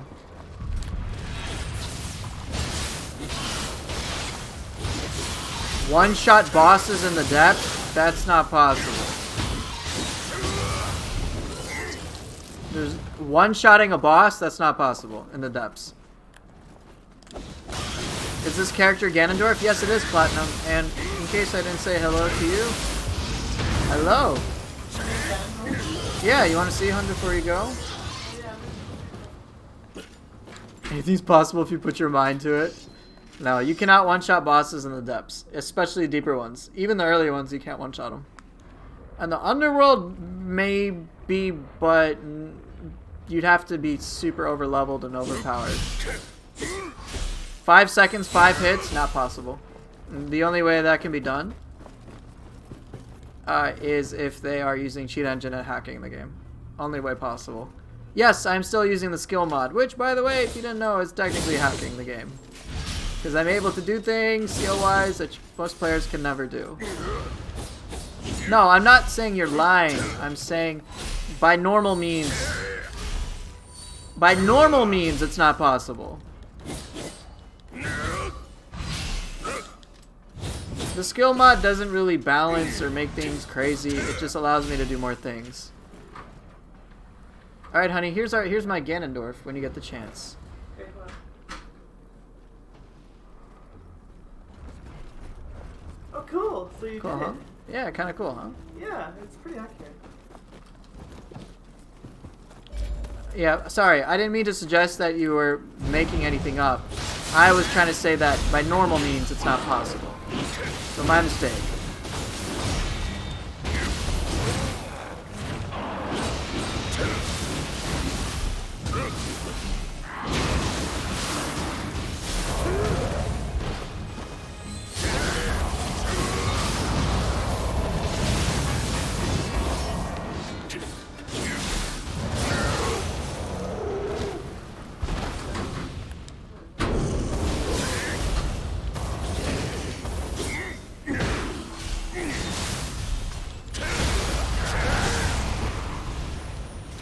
I have a bad habit of not being able to explain what I mean exactly, and it comes out pretty wrong. So I understand why you'd be like, hey, no, I'm not making it up. And I'm saying it's not possible when I'm saying, when in my brain I forgot to add the whole, like, it's not possible with normal gameplay. If I had just said that, it wouldn't have come off as dickish, so my apologies.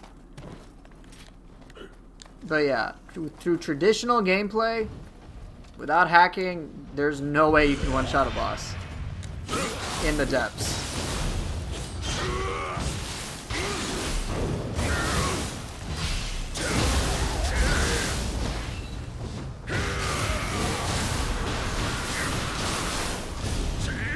Okay, Poindexter, how? Maybe I'm totally fucking wrong. I'd love to know how you can one-shot bosses.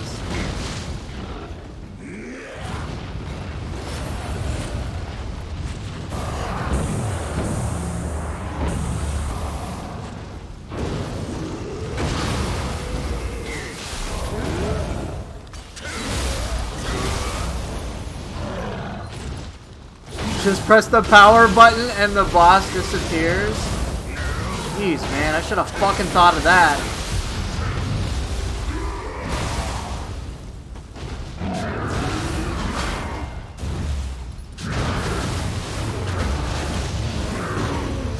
I'm killing your battery? How? Just uninstall and the whole game is beaten.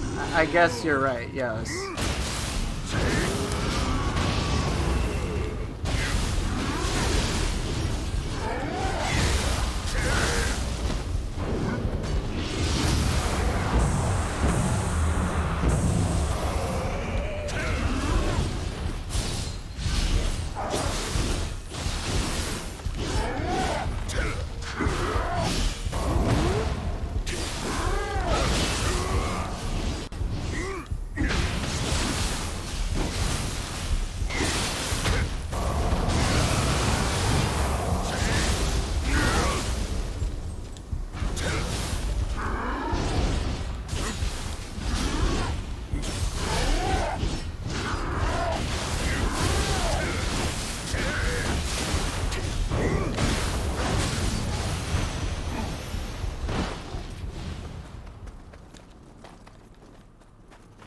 You think Aberrant Soldier is programmed to be real annoying when there are stronger enemies nearby?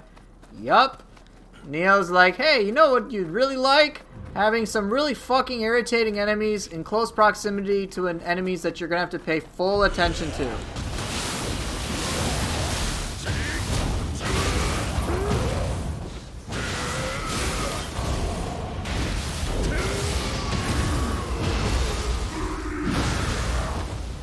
Magatsu is very fun to fight. I totally agree.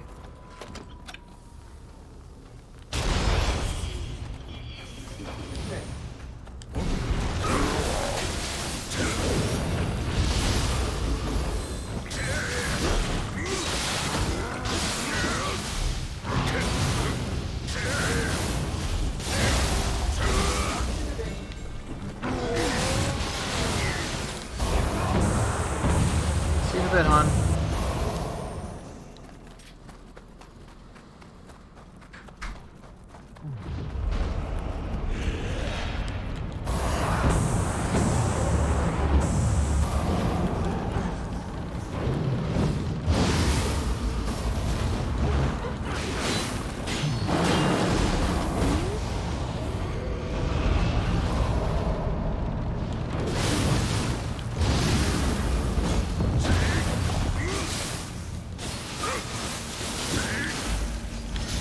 Oh, this is a bad idea.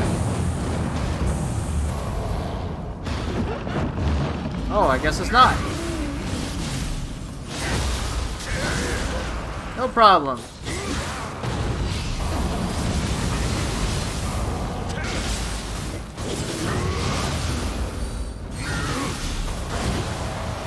And again, I'm sorry for how I phrased myself in regards to what you experienced.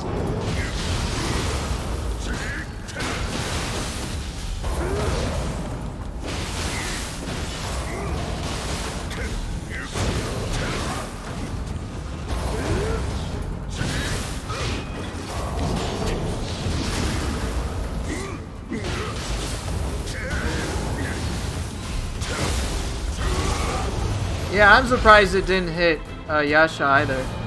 I guess I got lucky for once. White Tiger didn't betray me there. Dude, Purity is so ridiculous. I mean, boosting the key damage of Epon by 50%. It's fucking wild. Just 50%. Let's just give it Giant Toad level key damage. Good job, White Tiger. I really appreciated that use.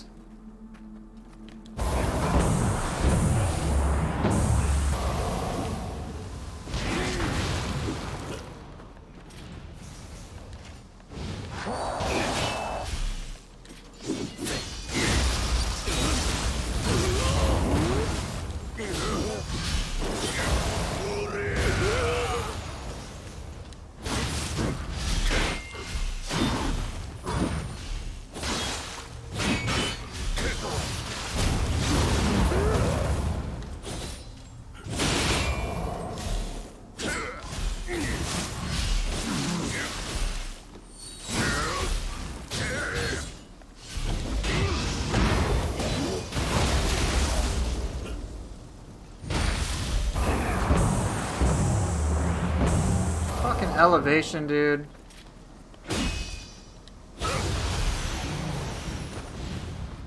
I just wish it would, like, have decent elevation, man. Because the concept, I think, is great. White Tiger's arch nemesis. A mild incline. Yeah.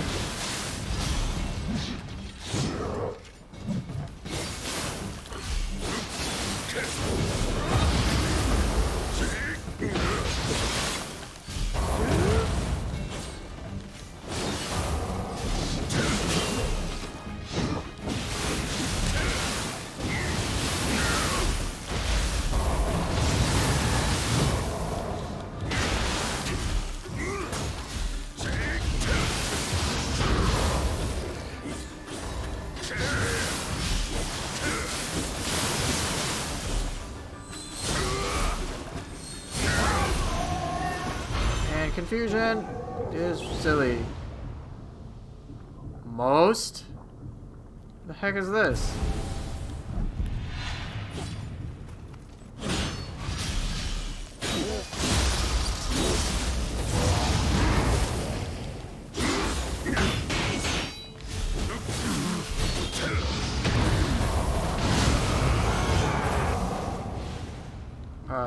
Thanks? Speaking of Ninja Gaiden, imagine if they made Nioh 2 difficulty similar to Ninja Gaiden's. What annoying combinations could they make? Oh, like the missions and stuff. Ren plus 2 purple Suiki. Okay, Madman. Thanks. Thanks for the nightmares. Now here, let me tell you what they could do. There is a mission in Ninja Gaiden, one of the missions, I forget what it was called, but you had to fight Doku, Alma, and Marbus at the same time in a really, really tight spot. So why not just give the player Ren, Nioh, Tengu, and Kukai all at the same time? Sounds like fun, right?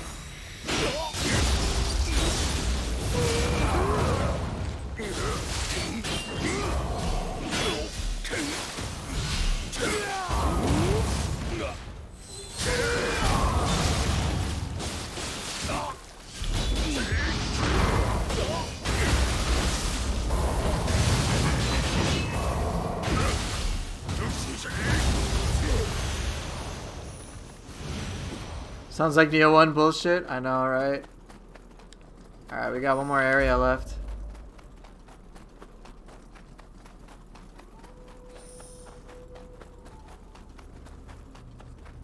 With quick change, yes, fun. Finally a reason to use up all those clay bells.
Alright, purity and saturate's a little too crazy for me.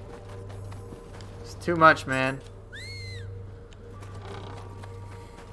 It is actually too much.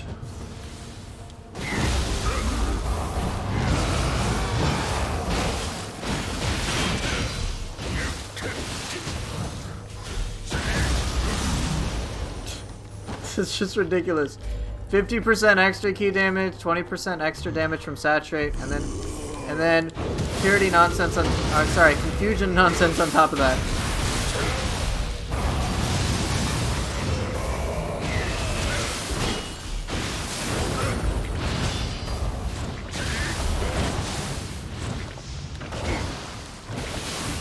Do I have any solid Guardian favorites?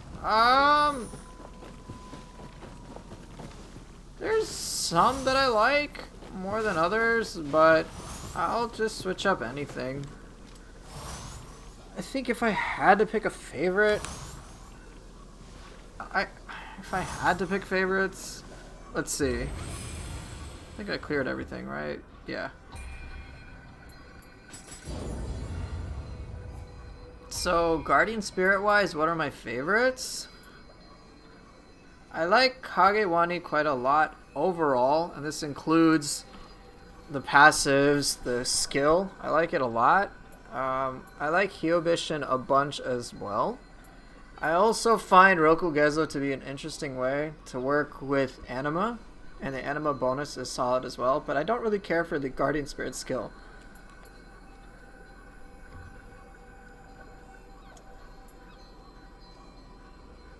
That's probably it. Those are the ones I like the most, but I'll use anything. When it comes to soul cores, I think one of my favorites is Mizuki for sure. It is just immensely satisfying to use.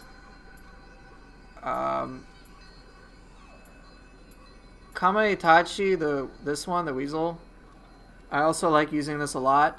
No, I did not forget Gaki. I hate Gaki. Onryoki is another satisfying one for me to use. I like it quite a lot.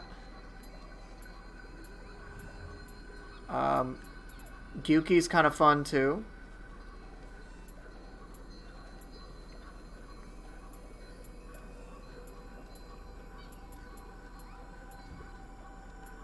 Yeah, those are ones I generally like. There's a bunch of others too, but I'll just rotate in between all the different abilities.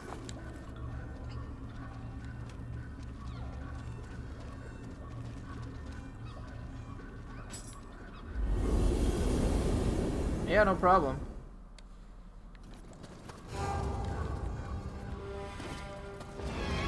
Woo! We got DLC boss right here.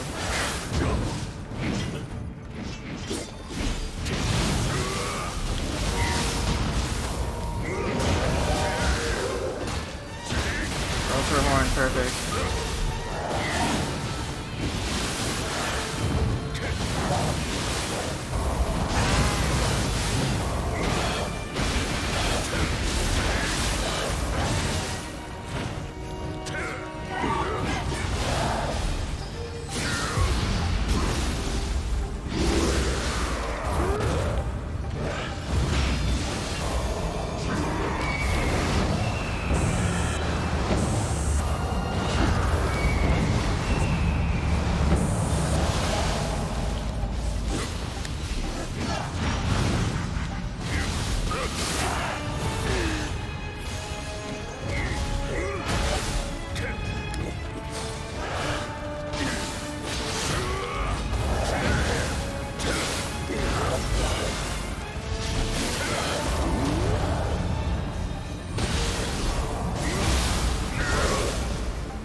Oh shit!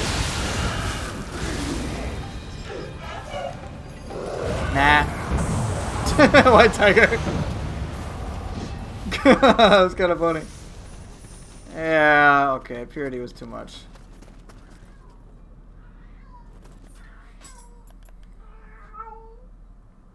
Yeah, I probably shouldn't use purity anymore. Holy shit, those are great. Yeah, I was just a hair off with the damage.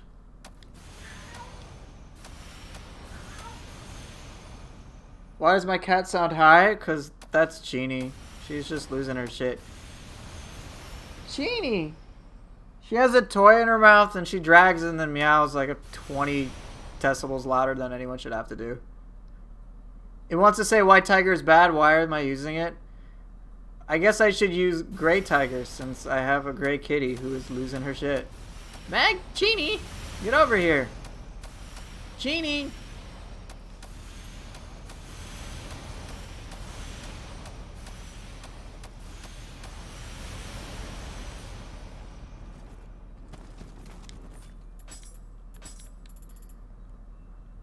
Yeah, Purity's too much. I would have been more comfortable using corruption, but yeah, purity and saturate are like, there's just too much. It's like amplify the key damage they take and increase the damage, and then confusion on top of that. There's no way I thought that I was gonna be able to respond. You guys saw how I got her to like phase 2 really quickly. It kind of just like neutered the enjoyment of the fight. So yeah, I probably should stay away from purity.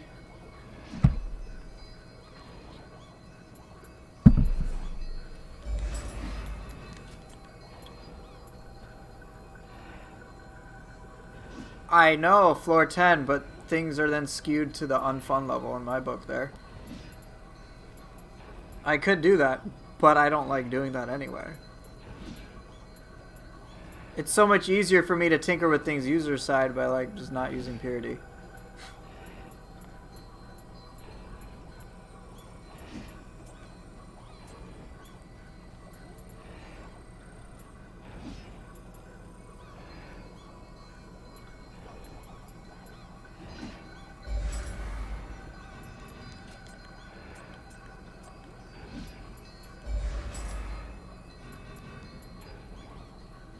Hellish Hag, Kinky, Flying Bolt.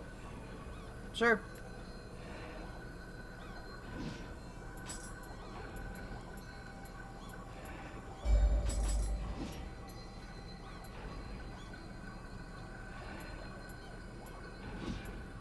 Actually, I won't use Hellish Hag and Kinky together, but I will use Flying Bolt.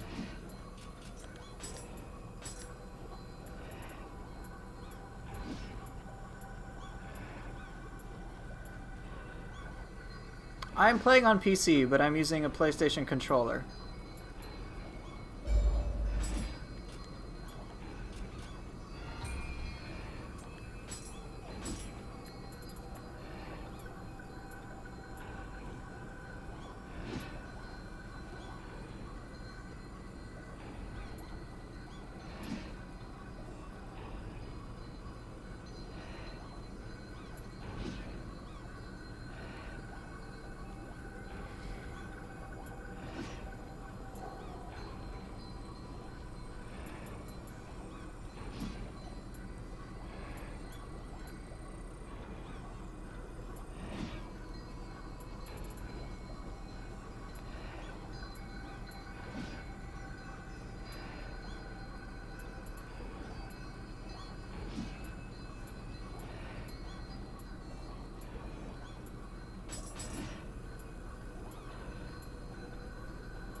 Yeah, depths.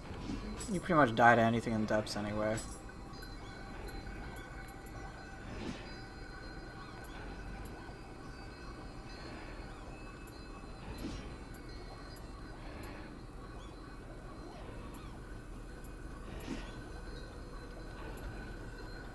Sure, Onryoki, why not?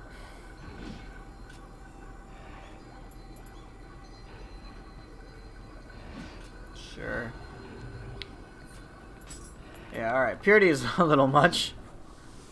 It's so much extra key damage. I'm surprised how much of a difference it makes. And Tate's also weak to it too, so that didn't help matters. So what am I on? I'm on 4.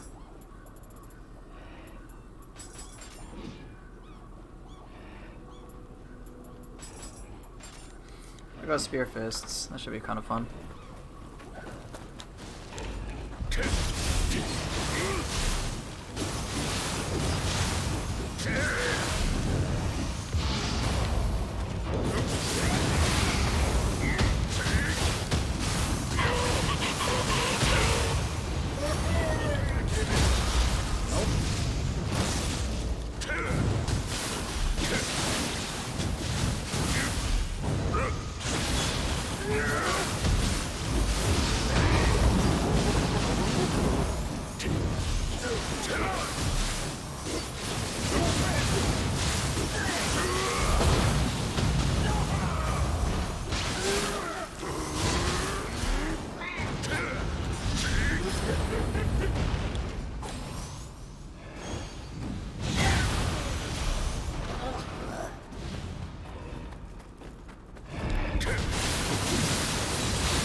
Hey X-Man, how you doing?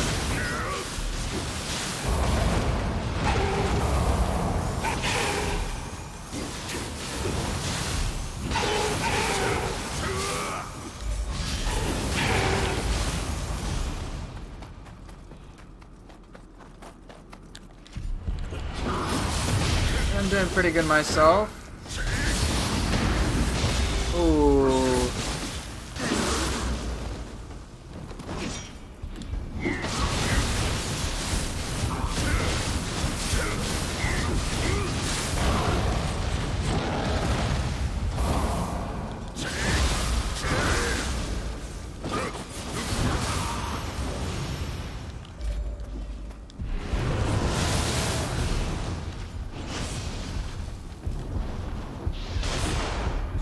Can't opportunist that's for sure. I can die to that too. Can't opportunist Fuki's cannon. Sag. Oh well. Shit happens.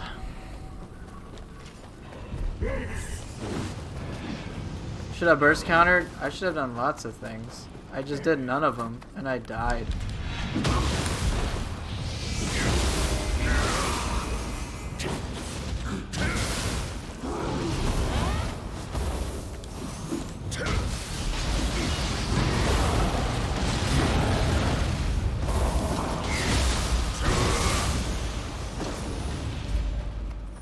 This game sucks ass. Just play Nioh 3. Wait, what? That exists?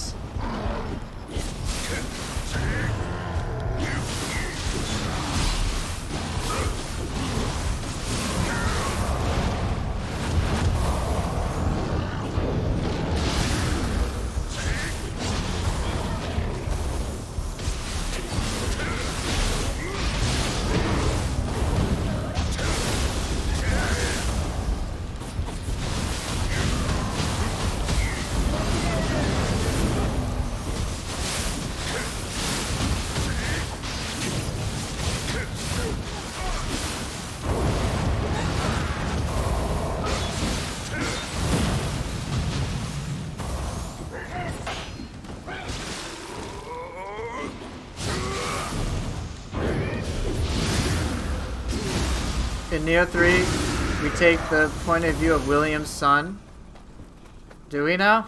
Yo, you guys need to give me early access. Come on, yo. Gaki main character? Okay.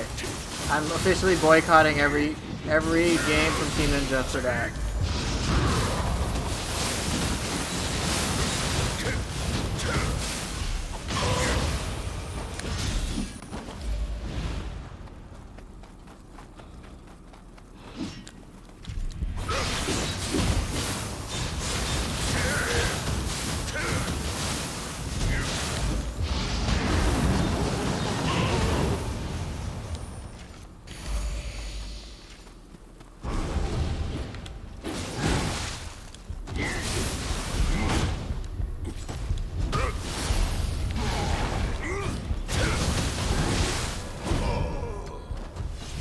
Almost too late.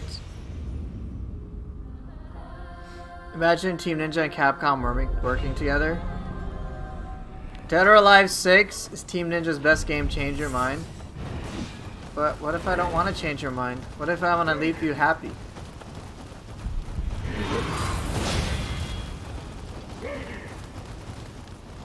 Holy shit, this guy followed me all the way here.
Which weapon would I choose in real life?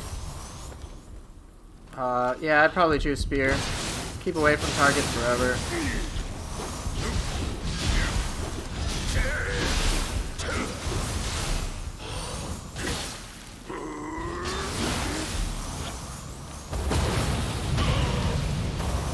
You'd go with fists? Yeah, I bet you guys would. I bet you would.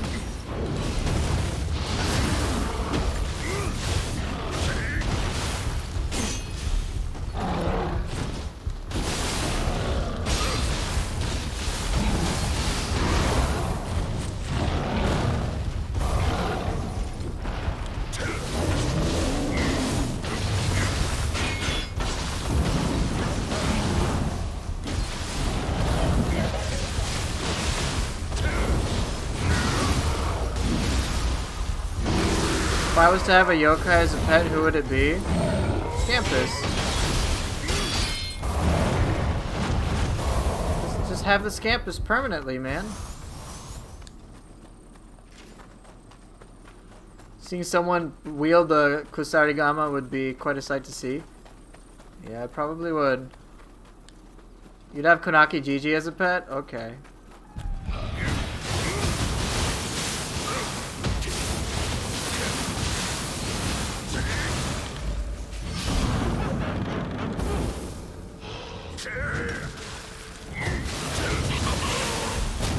You would have Gaki? Okay, well, that is the wrong answer.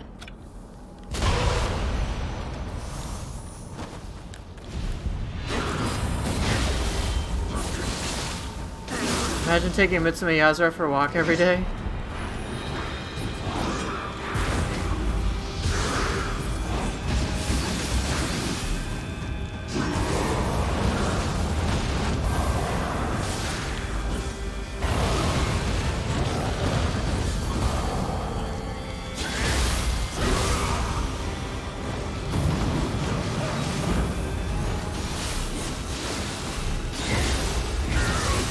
The fox. I would just take the Scampus.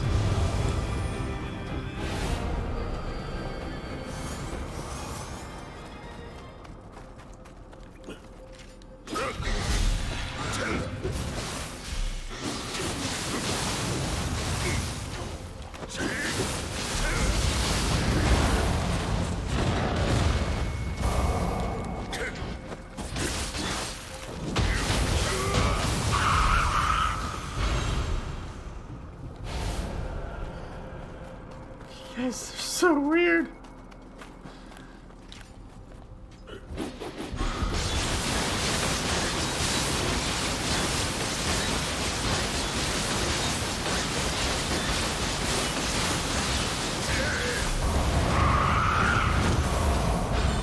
Scampus with the spikes or without them? Why not both?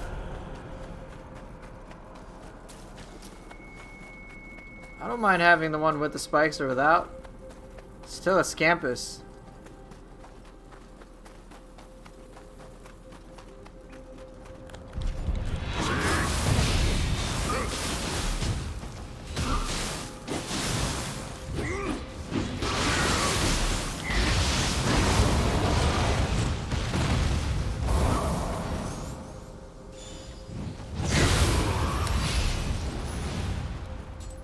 Wonder what kind of human fucked a kappa to produce Aquaman.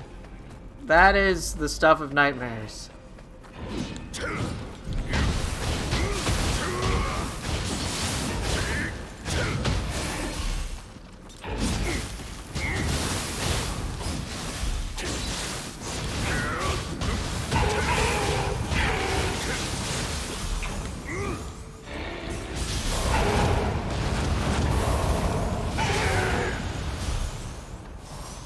Probably Poofer? Fuck off.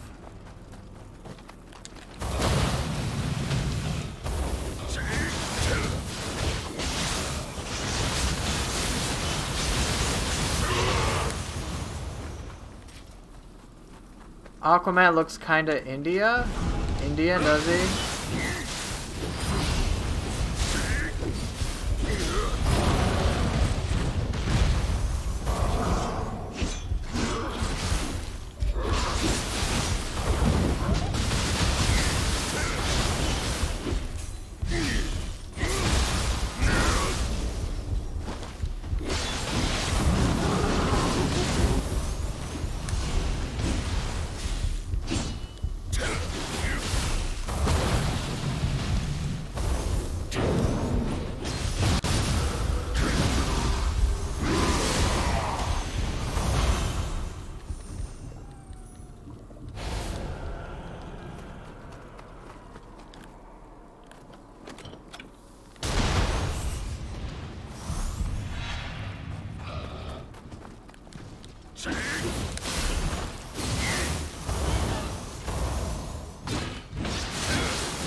You guys, I can't engage in the conversation between who conceived Aquaman. Alright, you guys do you. You do you.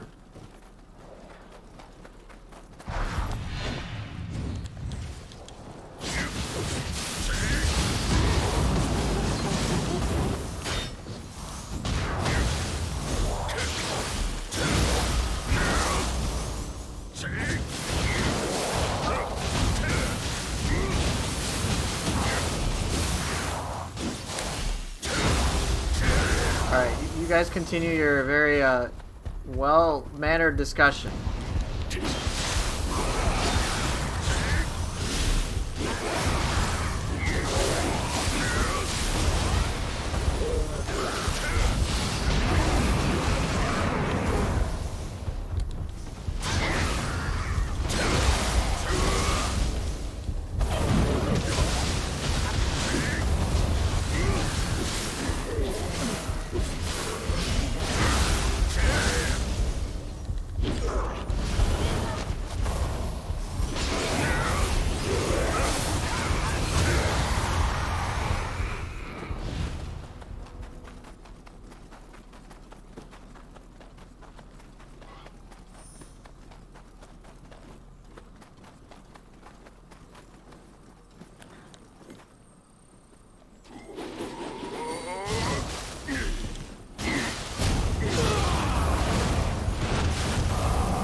Human grapple on a yokai, so it's kind of a glitch of sorts, in which if you do a dodge attack on certain yokai, you can do the grapple in question. Your character will attempt the grapple, but nothing will actually reasonably happen. It was a bigger deal with the sword and Azuna drop, because your character would try to Azuna drop stuff, and it would lift targets up barely, but it basically meant you couldn't get a grapple.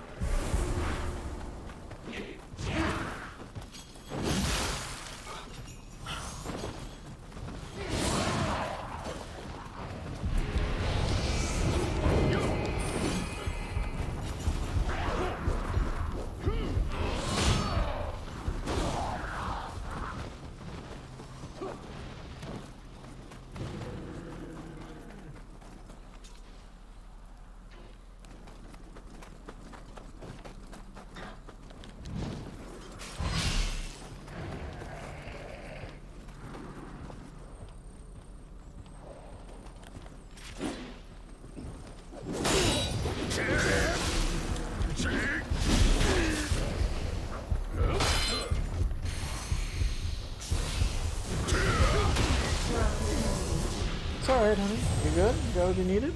Huh? Did you get what you needed? Yeah. I went around the lake. Nice. But even with gloves and this hat, it was my fingers. Aww. I was sweating under all this, but the fingers are dying. Get warm, hon. Yeah, I will. But that's my problem. My body is sweating, but my fingers are dying. Anyway, you got it done. Did I?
messed up, hon. I took better shots today because it wasn't really Okay. As long as you got what you needed. Yeah, I understand.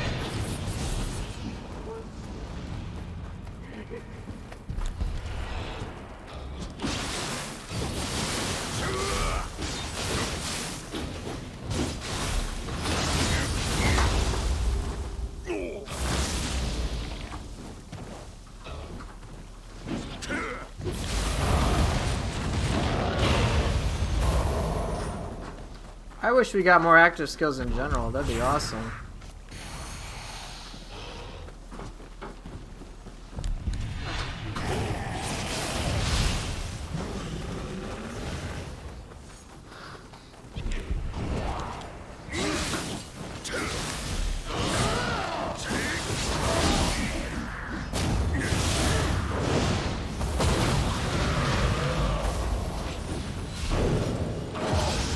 Whoops.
Mataza for sure.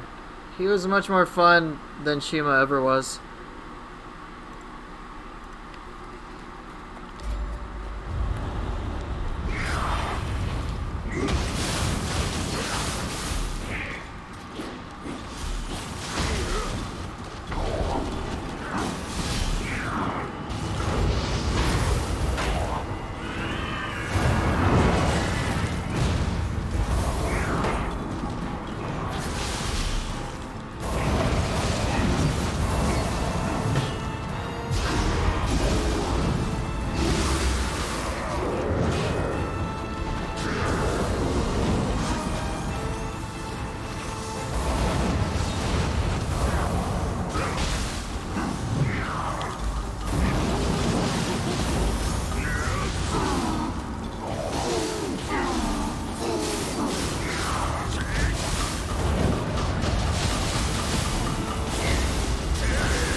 Mysterious Samurai over Shima, simply because there's more variety to him. Do I think everyone can benefit from pre-shifting stances? Yeah, absolutely.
Do I get a finger massage after a session? No. Nothing like that. Okay, weird.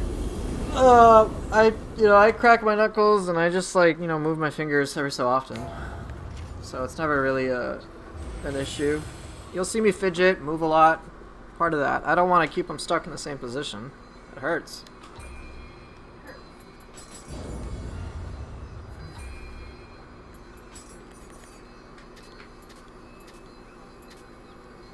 Do I sweat on my controller? I mean, I guess. Then I just clean it off.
Shit.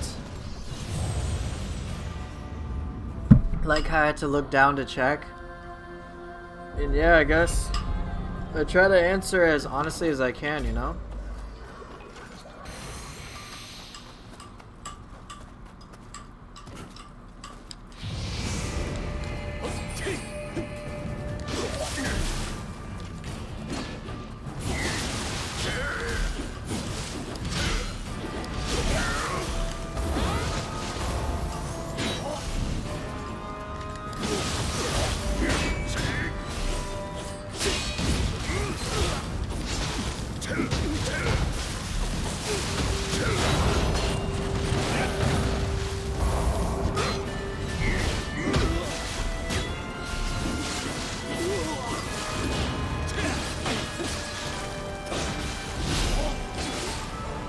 Can't feel sweat on your hands? I was evaluating how often I sweat on the controller. I don't really have sweaty hands or anything like that.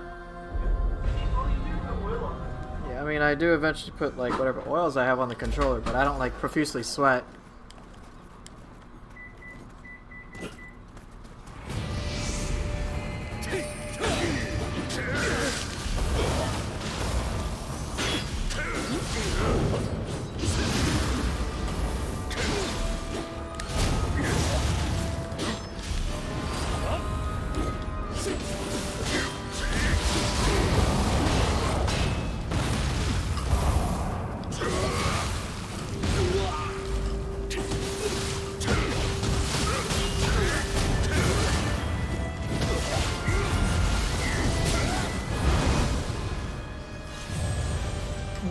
What? No, I do not leak gaki juice when I get salty. Oh my god. No, honey, do not approve this. It sounds absolutely vile. That's why it's perfect, honey. What's wrong with you?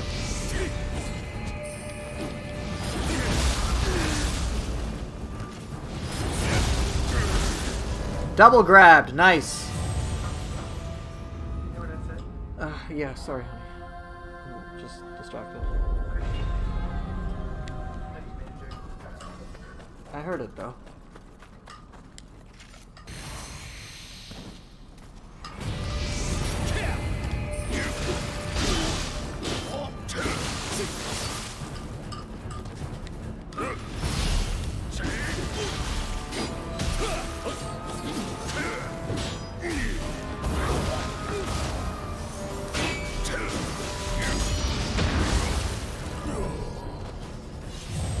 Honestly, for me, Nobu in Phase 1 is the most frustrating. After that, it's not bad.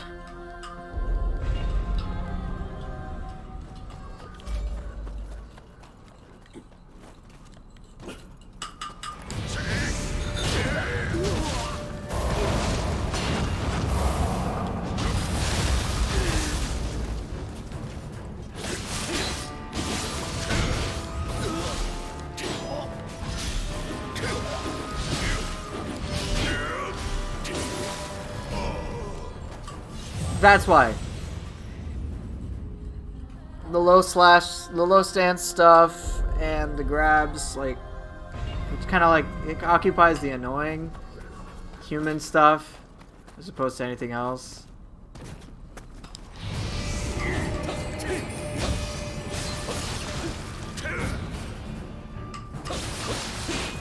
Dang it.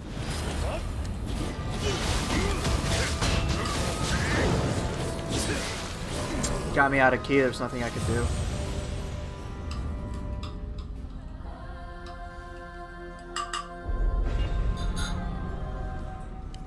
Stat-wise, he's balanced exactly like Matsunaga? My god.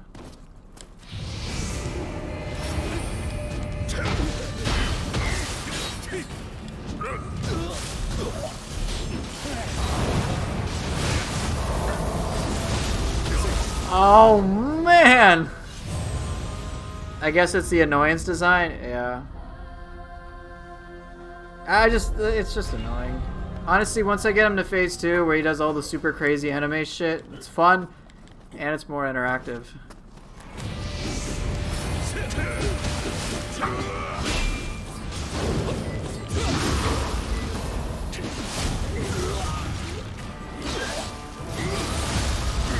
Come on, bro!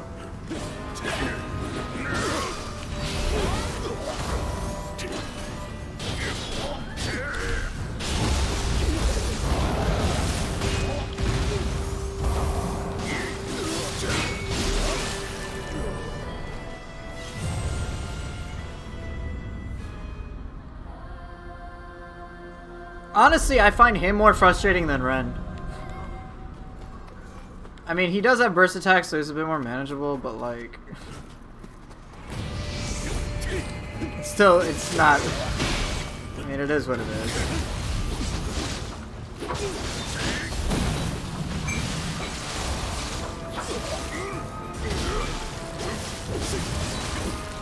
Dude, I did tornado, man.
Key damage of Onryoki versus Mezuki. Anybody know? Yeah, let me look it up.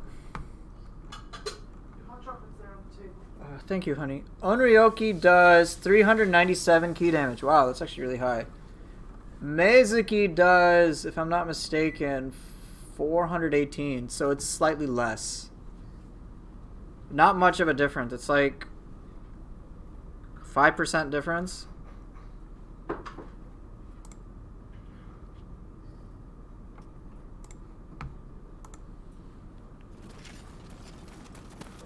Yeah, Onryoki has 360 advantage. I'm surprised that core doesn't get like used more often. Or at least in builds and stuff. It's so phenomenal. Dude, if you put like, hey Exilia, if you put life drain yokai ability hit on it somehow, it's so good. You can be like, oh, holy shit, treasure room. I haven't gotten those in days, weeks. Onryoki is the better pick, which shows since he's more meta. You know, every time you guys say meta with Nioh 2, I kind of die a little on the inside. Thank you so much, honey. Sorry, I'm just cracking out. It's not you, okay? You alright? I'm just a little frustrated, but I'll tell you when it's finished. I'll just tell you when it's finished.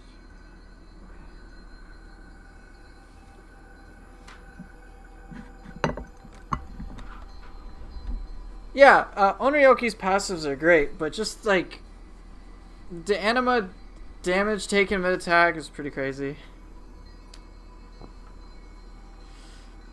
It's just the word meta. I'm just like, okay, I guess. Sounds like a 15-year-old wannabe gamer. Sounds like a 15 wannabe gamer. Yeah, maybe.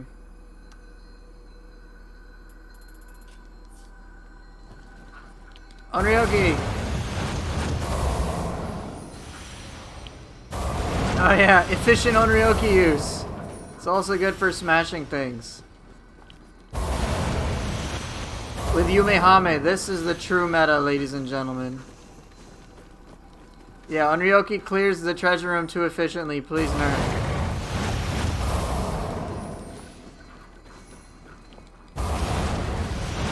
Why walk when you can Onryoki?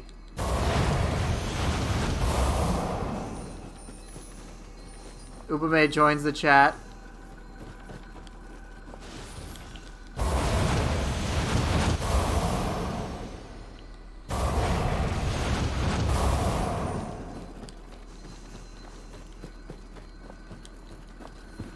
Yes, this is some very high IQ treasure room breakage. No. Daedra wouldn't be great. It's all about that Onryoki. Onryoki Yumehame, busted. In treasure rooms. Treasure room meta, ladies and gentlemen. No, there is no such thing as ever missing Gaki Bros. For the full bathhouse experience, it's time for you to retire.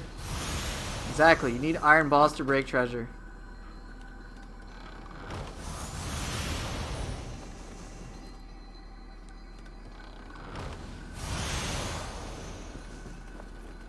No, Gakis are not OP. But they can get nerfed to the ground, I'm fine with that. Why do I even bother? You're gonna drop it anyway. Cause I might not drop 1 or 2 items. Oh, my inventory is full? Oh, that's a shame. I guess I gotta do something. Here we go.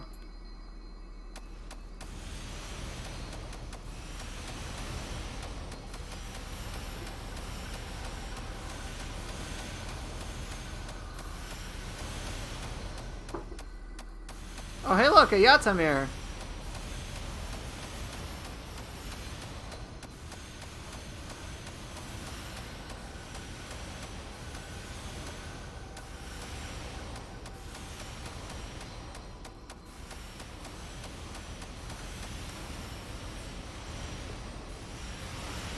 Wait, do you think that Kusa was good? Well, I didn't when I saw it.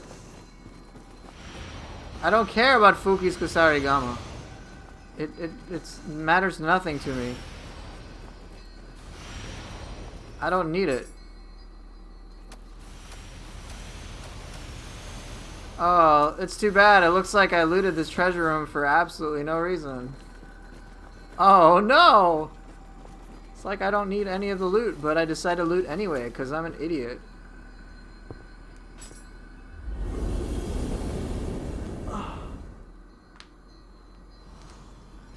Whoa, I haven't done this place in a while.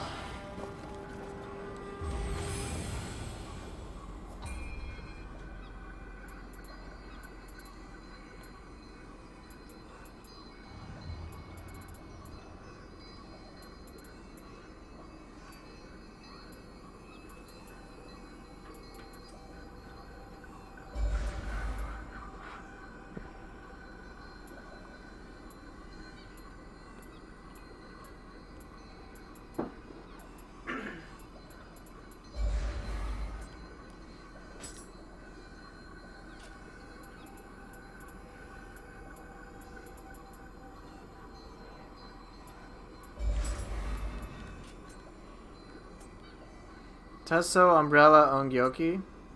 I'll consider it.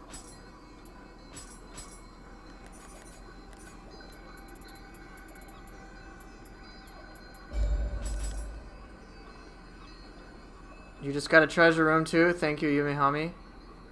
Yeah, that's what we're talking about. Yumihami doing Yumihami things. Yoki, Gigi, Rokurokubi? Maybe. Maybe.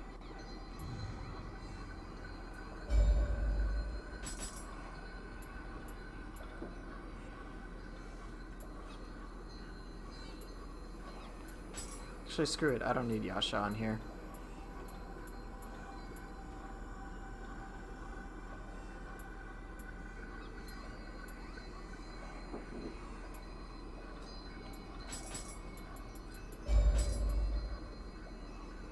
Bet you can't land all three. I mean, I probably could, but I'm not going to use Gigi or Rokurokubi again.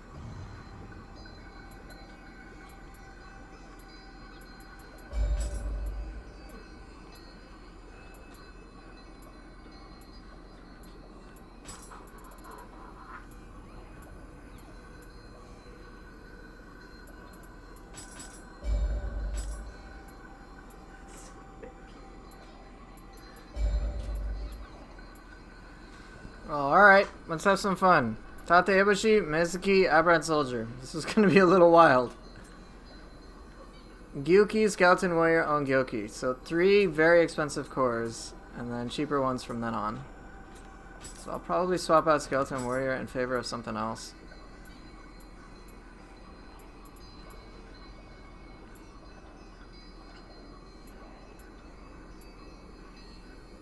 Umbrella? I don't really want to use Umbrella, though. I'll use Dweller, because Dweller Gang.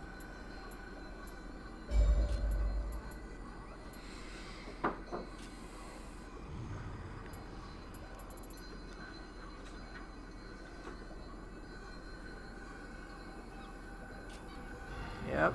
Alright, I'll pick the last weapons. So, I've got, I think, Odachi Axe and dual swords left.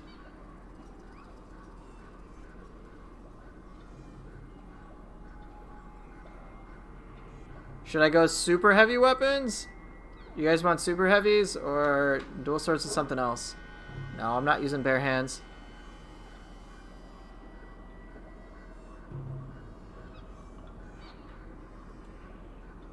How about a weapon? Fine, we'll do dual swords Adachi.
Yeah, I saw the Aberrant Soldier. I'll get it.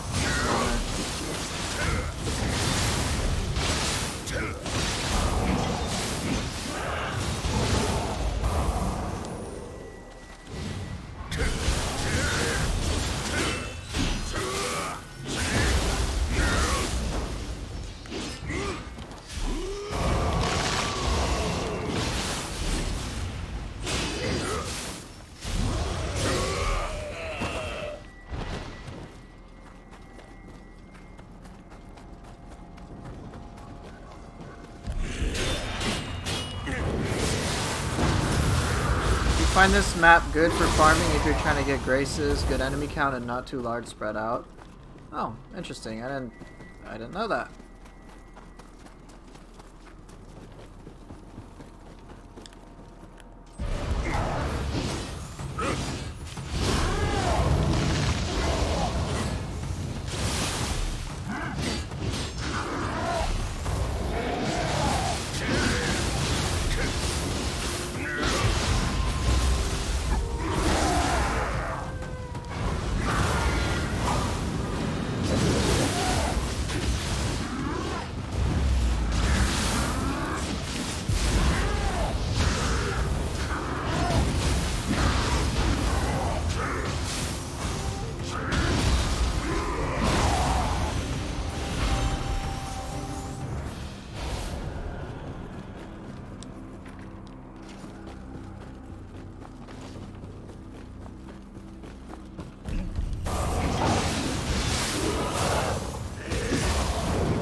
Purple Fuki, okay.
That worked out.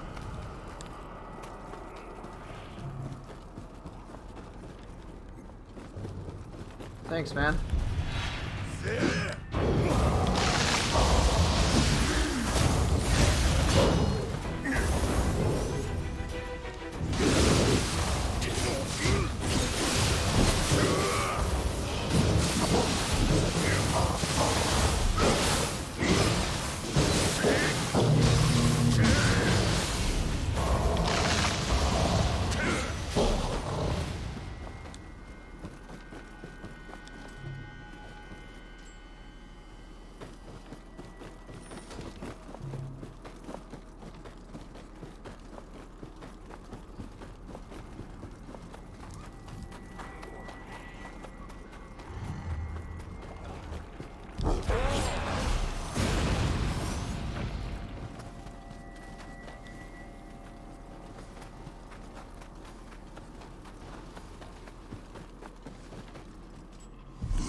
Playing as Ganondorf.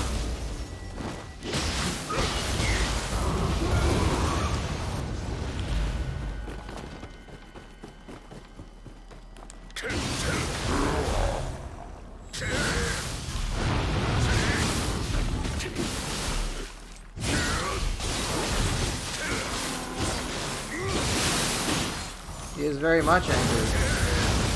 Oh shit. Ah, shit. Oh, yeah, Ganondorf's a little angry.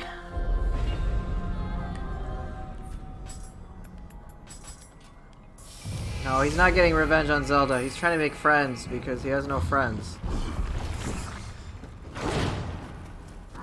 All he wants to do is be understood, but no one understands him.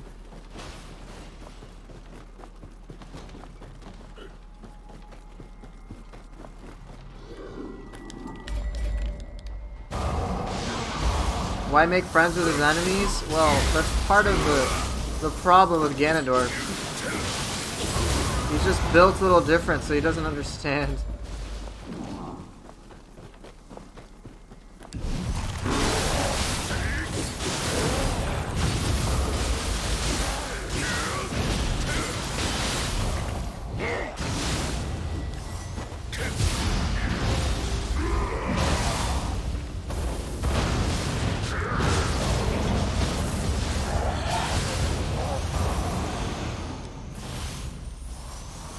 He loves tennis?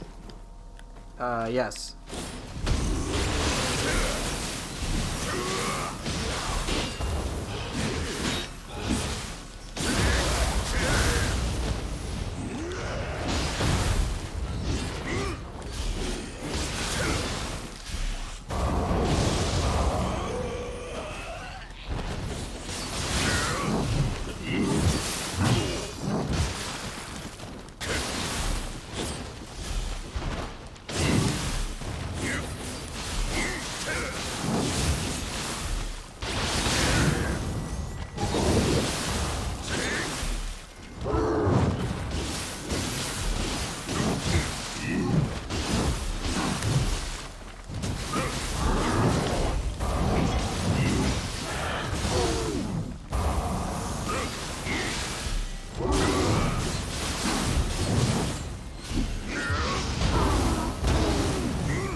And I forget how maze-like this level can be from time to time.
That went pretty well. At first you thought Itsumare was a buff Tengu? Yeah, that must have been terrifying. Like, holy shit, they made Raven Tengu seriously difficult.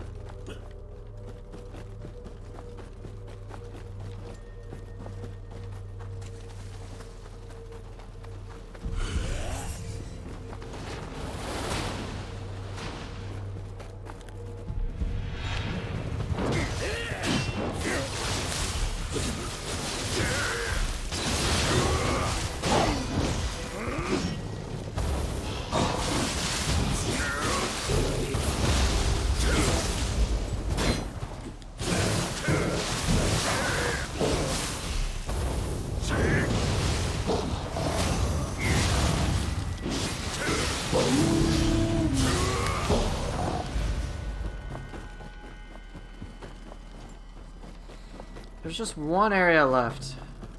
One little area, and I kind of forget how to get to it. Is that place over there? To open it from the other side?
Wait, the Dweller fell?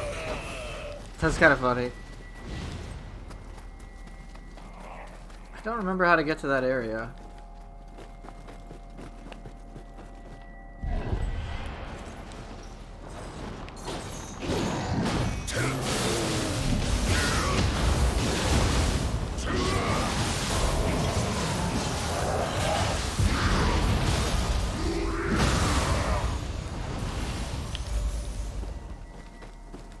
It's not this way. Usually there can be a purple Suiki in this area. Pretty clear the Itsumare. How do I don't remember how to get to that spot.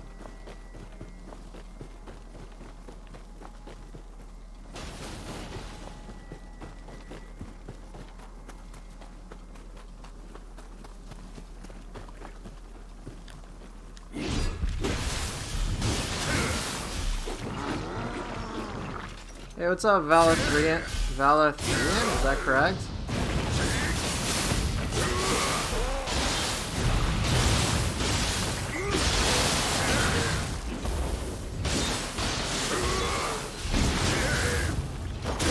Just use a GPS. What a great idea. What? Dude, why didn't... Oh, come on. I killed everything but this little guy. Damn it. Okay, well, there isn't really anything left. I just want to find where the other thing is.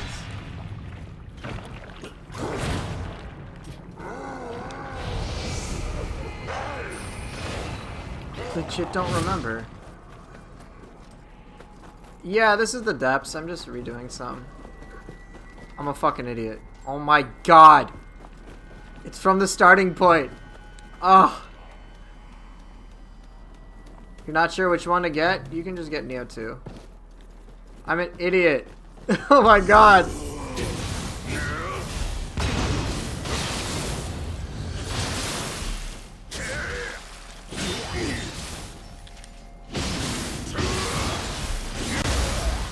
was right next to me the whole time. Thanks. Well, yeah, I mean, Team Ninja stories aren't like that memorable though, so I don't really think it's a big deal. Well, if you want to play with friends, definitely you could just get Nioh 2. You don't need to bother with Nioh 1, unless you're really attached to that. But you can just go straight to Nioh 2, do 3-player co-op. The game, I think, looks good enough, but it's just going to depend who you ask. Take a look for yourself. See if you like what you see.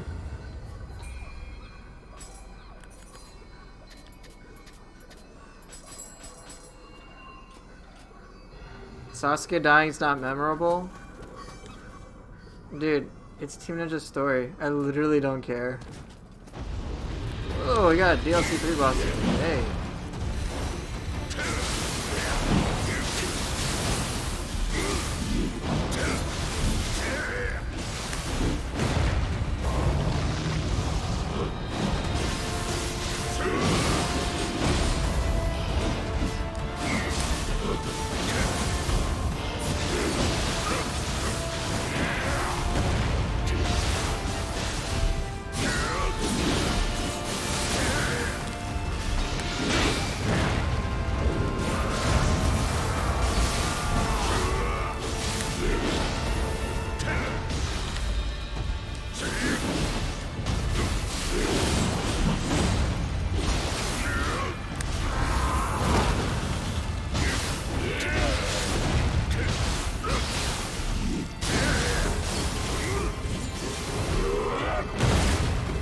For shit.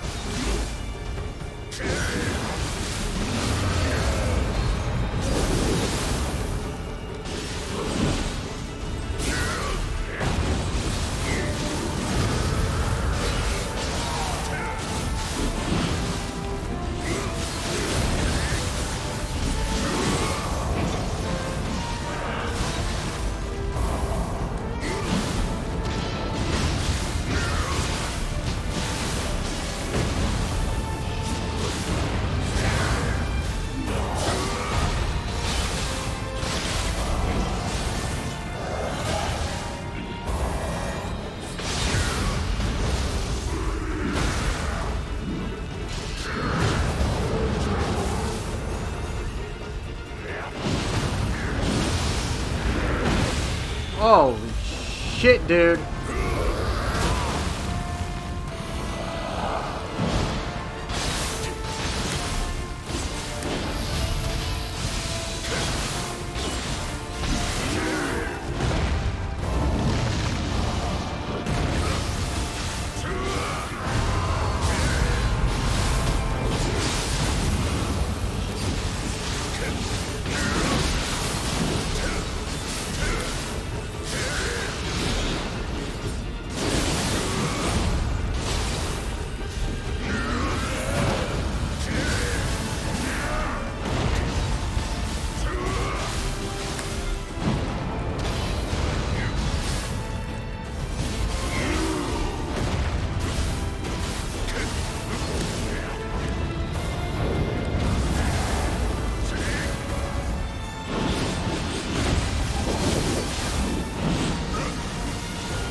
That worked overall okay.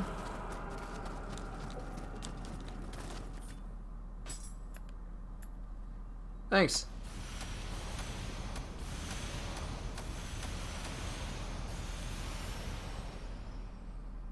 Oh hey, Glug Grandmaster, look what I got. Attack bonus heart. Life drain melee, life drain active skill. Melee key damage. On Ninigi's Grace, man. Doesn't that look so good? Oh wow, guess what I'm gonna do? Drop it. Never to be used. Oh, wow. Would you look at this? Look at all these start stats, bye.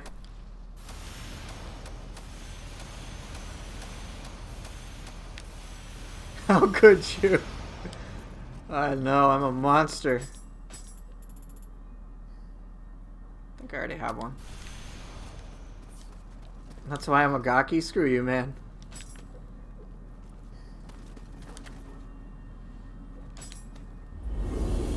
Oh, alright.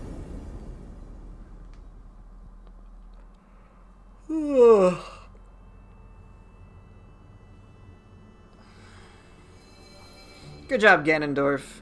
You did well. You didn't make any friends, but I guess you did well. Anima and Anima Charge and Yokai Shift. Trash. Have I tried Nioh Tengu against Nightmare Bringer? I have not.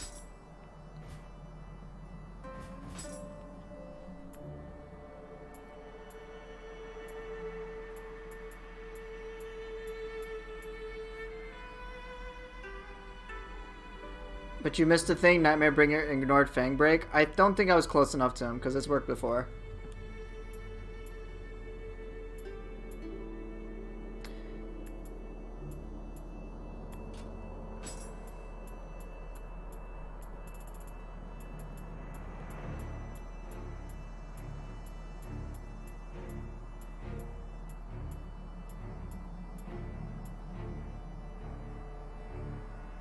I think it's honestly, most of the time I use Fang Break on anything, it pretty much always works. So I don't know exactly what happened there.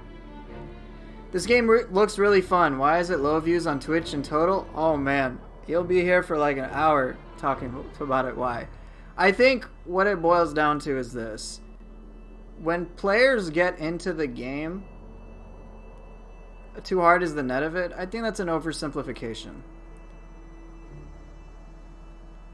I understand. I know you're not being trolly. I think that is an oversimplification, though. I'm not docking your point whatsoever, though. I think what it boils down to, and it does feed into that, is that the game is really, really complicated, and all that complexity is really kind of difficult to understand in the beginning. Like, the worst part about this game, in my honest opinion, after playing this for, like, years, is the beginner experience. It is rough. Like, there's so much confusing stuff, and it's so complicated that, and it can just be so overwhelming. So the way that I play, that I do now, like, players just are almost never going to get there. It's such a small percentage of people who are able to get to this point. There's a lot of great content, there's a lot of great stuff, but it's just like, the new player experience is really rubbish compared to the end game experience. Right, it's so much information. It's like, you gotta learn this mechanic, you gotta do this, you gotta do that, except the game doesn't really teach you per se. I got some guides if you want to check them out. I have a Nioh 2 Academy, which kind of is trying to, I guess, compensate for the lack of tutorials in this game. The developers and the director especially acknowledge that they could do a better job with that, but they probably just don't have the time and money and effort available in order to do that for this game. They're probably just moving on to other projects. But yeah, so this game is just really confusing and really complicated. And what YouTubers, you'll see a lot of the popular YouTubers, is usually that they're like, here's a build, go crazy with the build, as opposed to really engaging with the gameplay mechanics as much. Have overpowered build here. So many players just see Nioh 2 in that capacity, and then as a result they miss out on like all the cool mechanical gameplay options that are available. Nioh ultimately is like, you play it however you want. You want to do build stuff, the game will provide. If you want to do what I do, it's also there as well. You are going to have issues with players who are like, oh, the game's too complicated, overwhelming, it doesn't feel good, I'm sucking at it, I don't want to deal with it. You know, but I haven't encountered that too much. Many of the players, what I see is their frustration is just like, they have no fucking clue of what to do. They don't. And when they compare it to FromSoft titles, it just, everything kind of falls apart. Many players come into Nioh expecting it to be like, a Souls-like as Souls-like as it get. But the thing is, those who play Nioh don't like the term Souls-like, and those who play a lot of Dark Souls and are like fanboys of them, whatever, don't think Nioh falls into that place as well. But many players come in with that expectation, and then they're just like, holy shit, this game is really, really fast, really complicated, it feels like bullshit. And it's just, there's just so many systemic things, which is why I pretty much just say the new player experience is kind of rough. But once you get past that, and if you somewhat enjoy a new game and you're like, you know, I'm thirsting for like cooler stuff, then endgame stuff is ridiculous. Like, this game, in my opinion, just gets better and better with each New Game Plus cycle. They add new mechanics, build options are actually really fucking cool, and it's not just like, oh, stack a lot of damage, which is usually what you expect from builds. Nioh 2 has a lot of patience, and I'm going to be completely honest, and this is just my opinion. I'm curious about Elden Ring, but I'm pretty sure it won't compare to my enjoyment of Nioh 2 whatsoever. I have placed 2,000 hours plus of time into this game. On PC alone? On PC alone. I've been streaming it for, like, here, let's just show you. Well, it's not streamed, but look, I have, on PC alone, 1,240 hours. And I still play it, and I still enjoy it, and I still feel like there's new ways to engage with the content. It's fucking crazy. It is actually ridiculous how much time I can dump into this game. Straight up. It is just wild. Nioh is very addictive. And it's just like exponentially more enjoyable. The more time you place into understanding it, working with it, experimenting with it, it just keeps providing. Whereas I played Bloodborne, and there's definitely a hard limit. It's like, alright, I guess I need to find mods. Like, I have to find mods, and maybe I gotta try, like, a couple of weapons, but this game has, like, so much shit to it. You have 11 different weapon types, all things considered fairly balanced, lots of fun. Let me show you some skills, which will probably just get you to buy the game, like, right away, okay? Fists! They have fists in this game. Here you go. This is one ability, by the way. Probably one of the coolest abilities in the entire game. Feel free to watch it several times. Alright? The amount of hits you do in that is more than you'd ever expect in a game that's put under the Souls-like label. Alright, you've got cool shit like this. You know, there's just so much, there's so much charm to it. All sorts of really cool abilities. You've got stuff like this. Here, you want more anime stuff? Let's see if I can just show it off. Here, take a look at this. Right, so, okay, so you played Sekiro. Alright, so let me put it this way. This is going to be an oversimplification. It's like Sekiro, except you get to use a bajillion combat arts all the fucking time, and the game does not center around any singular one mechanic. It is about mixing all of them together and having just like this crazy cornucopia of kick-assery, alright? It is fucking nuts. You can, at my point of the game, you can play, and here's where it gets crazier. Alright, Elden Ring, I know you can like summon some shit, which, you know, is cool. But you can do that in Nioh 2. You can take abilities from bosses and equip them. And you can use like up to 6 at a time. And then you've got kick-ass demon forms. And then you've got weapons you can switch around with and do all this crazy shit. And then use magic and ninjutsu and all that shit. It's like... it's fucking ridiculous. It's crazy. Let me show you a boss. One more boss, alright? It'll just have to be Ren Hayabusa. Alright, in my opinion, Nioh is drastically underrated.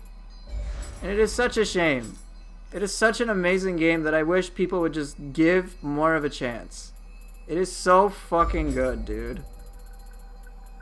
I'm still playing it non-stop. It's not like I've lost interest. I'm like, there's so much to do, so much kick-ass stuff. You can play with friends. It's a fucking blast. Yeah, obviously non-biased. Obviously, guys, there's no bias in my opinion. It's all just facts. Maggie, what you doing? Yeah, the gameplay gap between Nioh and any Souls-like is dramatic. It's dramatic, dude. If you can get this game on sale, go do it. Even at full price. I bought this game twice at full price. I've had zero regrets whatsoever. Here, you want to see gameplay speed from one of the craziest bosses? So yes, I am very specifically showcasing this. Let's go. Oh yeah, there's a character creator, by the way. Have fun with that.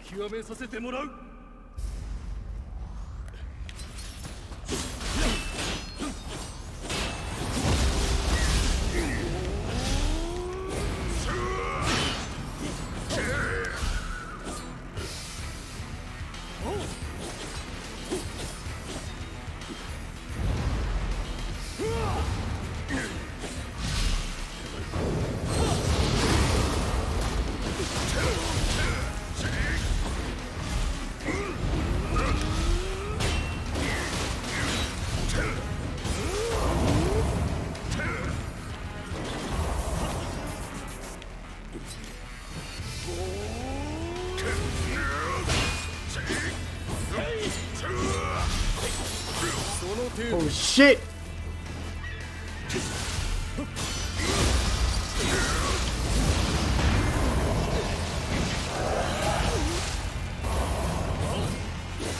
There's no pot. There's a key bar? Yeah, it's about. I mean, if you want to compare it to stamina, you absolutely can. Oh shit! I'm dead. I got fucked. Yeah, there's no posture mechanic. It's basically stamina. You deplete their stamina, you kick their ass. I didn't get one shot. I fucking died to a super powerful attack. Enemies have what is referred to as... see if I can show it. Burst attacks. Enemies are basically capable of doing really fucking powerful attacks. You have to counter them with your burst counter, which interrupts them. You don't do that, you get fucked. And I got fucked. This game is like really fast paced. This boss is also really crazy. Oh shit! It's fun challenge. It's not about getting one shot. It's about getting your ass handed to you because you just need to be better. Yeah, I've played this game so much, but I still get my ass kicked. There's nobody who's immune to it. So it always feels fun. It's not like, oh, just like, I know this boss pretty well, and I'm dead serious. Have I platinumed this game yet? Yes. I'm dead serious when I say I'm one of the most experienced players against this enemy, and he fucks me up all the time. He fucks me up all the time, as you're witnessing right now. I'm not even being arrogant by saying that I'm good against this boss. But he will still destroy me.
Shit!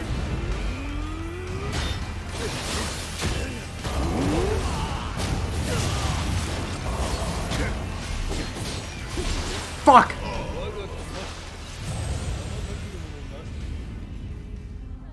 I was doing well, but he will fuck you up. As you saw. Most people consider this guy to be one of the fucking craziest things. Have you beat with Ren the axe? Yes, it's possible. It's actually easy to loop him with the axe. It's... sorry, I can't really explain adequately. Axe is difficult, because he's fast. But it is possible to loop him. But if you're really struggling with him, I can just tell you, like, one of the easiest loop. Oh, shit.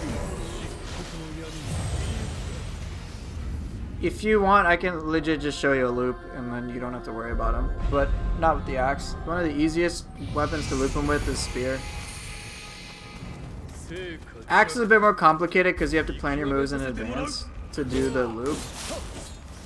But it is very difficult. It's possible. Jeez.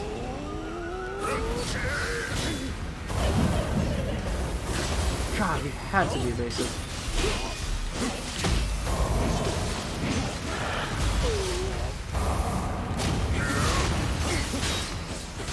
Fuck. Stone mallet, yeah. So the idea with Ren is you can force him to block. The moment you can force him to block, use Stone Mallet. You'll lose so much ki.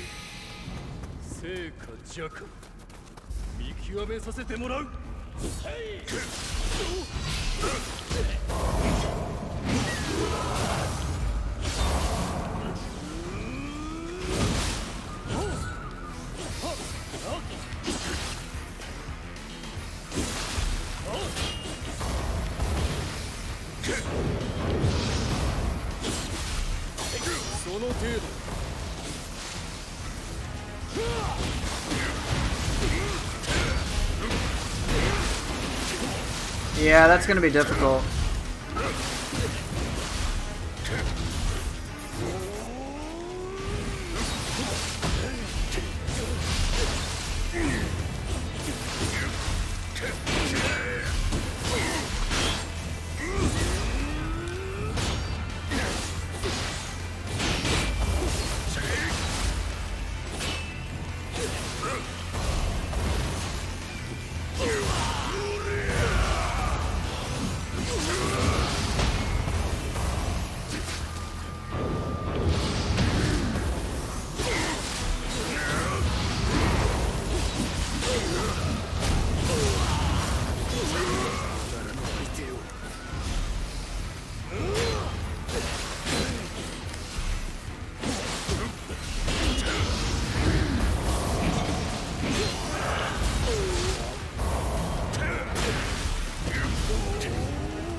In the first game, I got 1,500 hours in Nioh 1.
That was pretty challenging.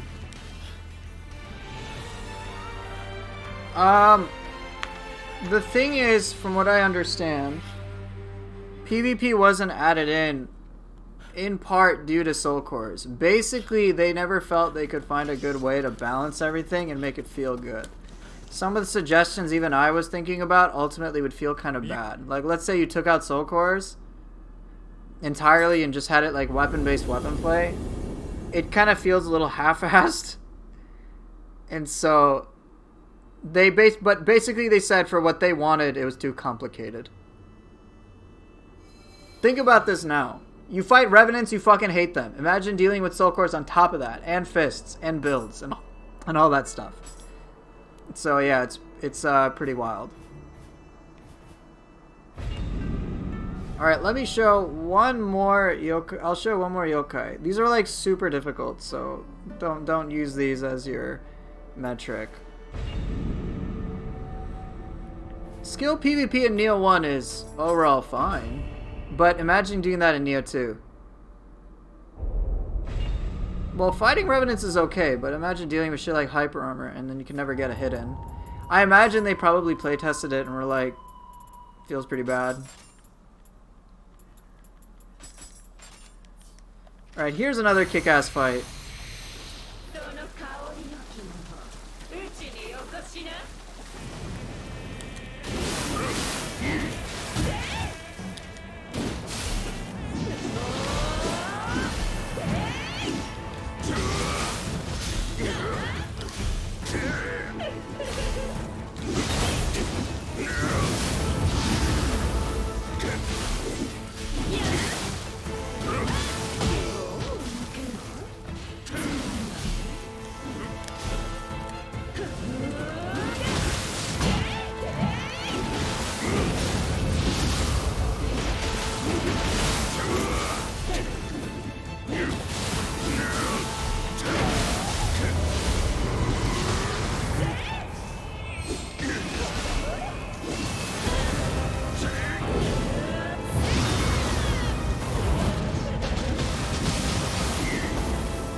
Oh yeah, I have to do a veteran dojo mission. You're right.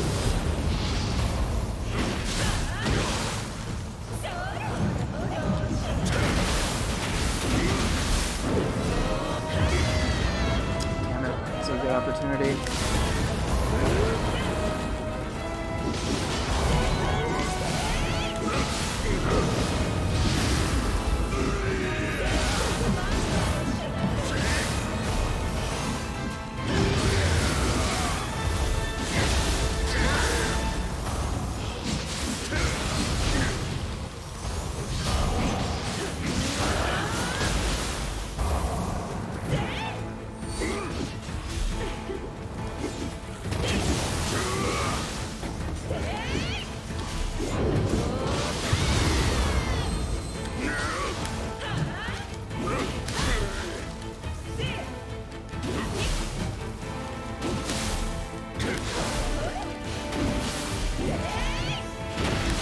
I don't really play co-op ever with anyone these days.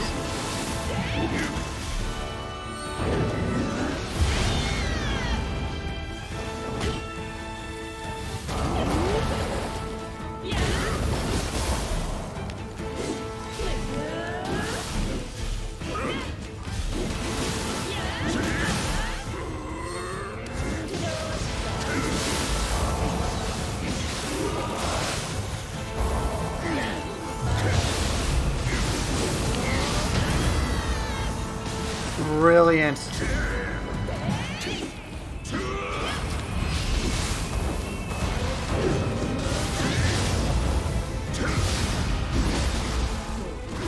I have not seen Purple Ren ever.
Yeah, you can play this game co-op like immediately.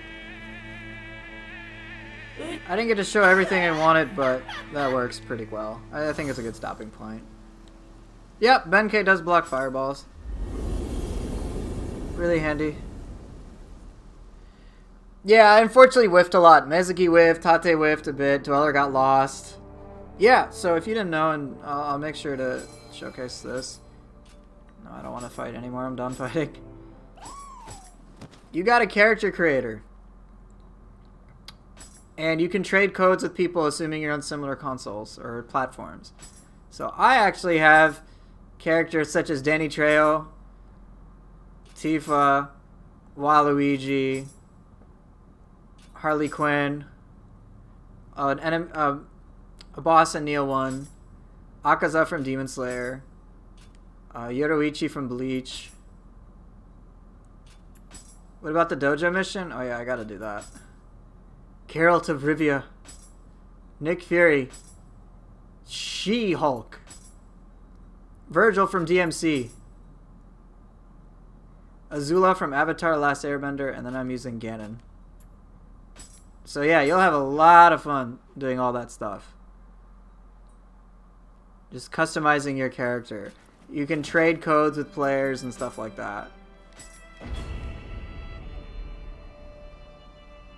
You can hold up to 99 different custom characters. You can trade up to 10 at once. Oh, nice. You got the same hours as me. Great.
Dude.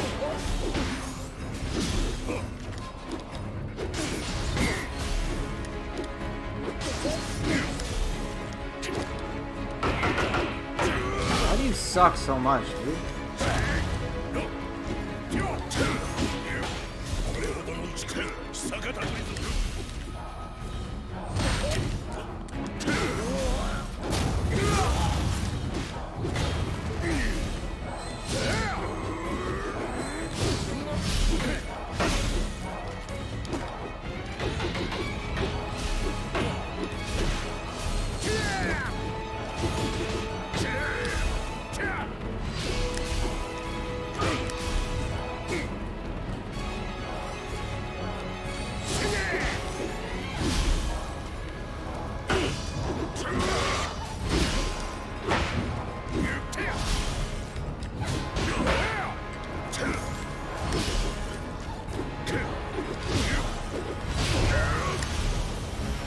No soul cores to help me? It's a lot more fun with them. I use elixirs because I didn't have soul cores.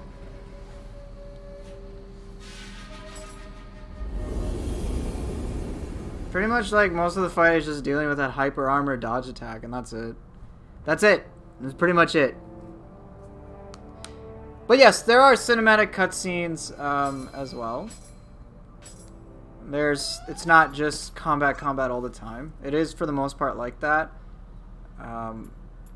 But yeah, there's like a story with it. You got cutscenes like before you start a mission, after you kill a boss, if something important happens, and yeah, there's like a lot. So you'll have your cigarette breaks as you need it.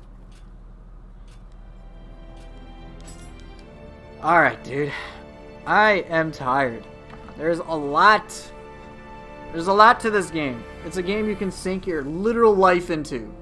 Yeah, Nioh 2 story is not its selling point. If you're gonna get this game, like, the story you'll be like, I don't really fully understand what's happening, but the gameplay stuff, you got to see what's possible, and it's a lot of fun. I enjoy it, which is why I still keep playing it, after, I think now a total of 2,300 plus hours in between PS4 and PC, and I'm still enjoying it, even though main release of content has been done for like over a year. No, Kukai time. I gotta dip out. But yeah, so I think overall the Ganondorf cosplay was strong, as you guys know. No, I've already done Nioh Tengu. We got our Ganondorf. I think it looked pretty good, personally speaking. And yeah, so Depths was overall okay. Oh, you spent 2,500 hours in PUBG and you felt like it was a waste of time? I never felt that way about Nioh 2. It's like the only reason why I stream it is because I have fun. It's just a lot of fun, a lot of chill fun, kick ass, take names, all that shit. Enemies are really challenging, and it's just fun to keep experimenting and learning stuff and, you know, doing all sorts of crazy cool shit. Yeah, dying in this game is actually kind of fun, as weird as that sounds. You're like, oh shit, I got my ass handed to me. There is, of course, the frustration here and there, but by and large, it's a great game. And today's Depths was certainly no exception. Let's see, we fought Nobunaga, Tate Ebushi, Nightmare Bringer at the very end. And then, who else did I fight? Oh yeah, Yokai Tokchiro. And then, who was the other one?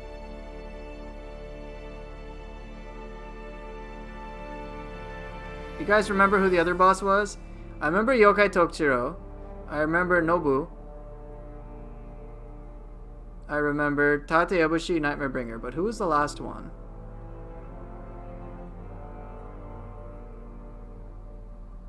I don't think it was from any of the DLCs.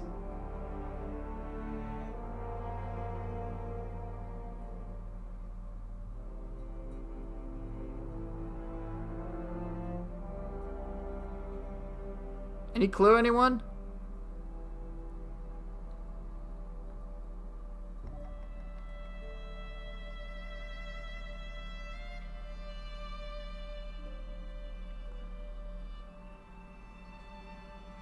Who's the last boss that I fought? There was Yokai Tokchiro. I know I fought Nobu, Tate Ebushi, and Nightmare Bringer. The guy with the stick? The guy with the stick? No. I legit don't remember. I have the memory of a goldfish. All guys come with the stick? Yes. A flesh stick. No, Oda wasn't last. Last boss was Nightmare Bringer. Before that was Tate.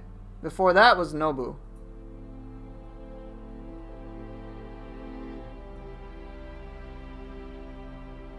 Dear Lord, who was it? Alright, I don't think it was anyone in Region 1. I don't think it was anyone in Region 2. Region 3? No. It wasn't Magra again, was it? I don't think it was. Okay, Region 4.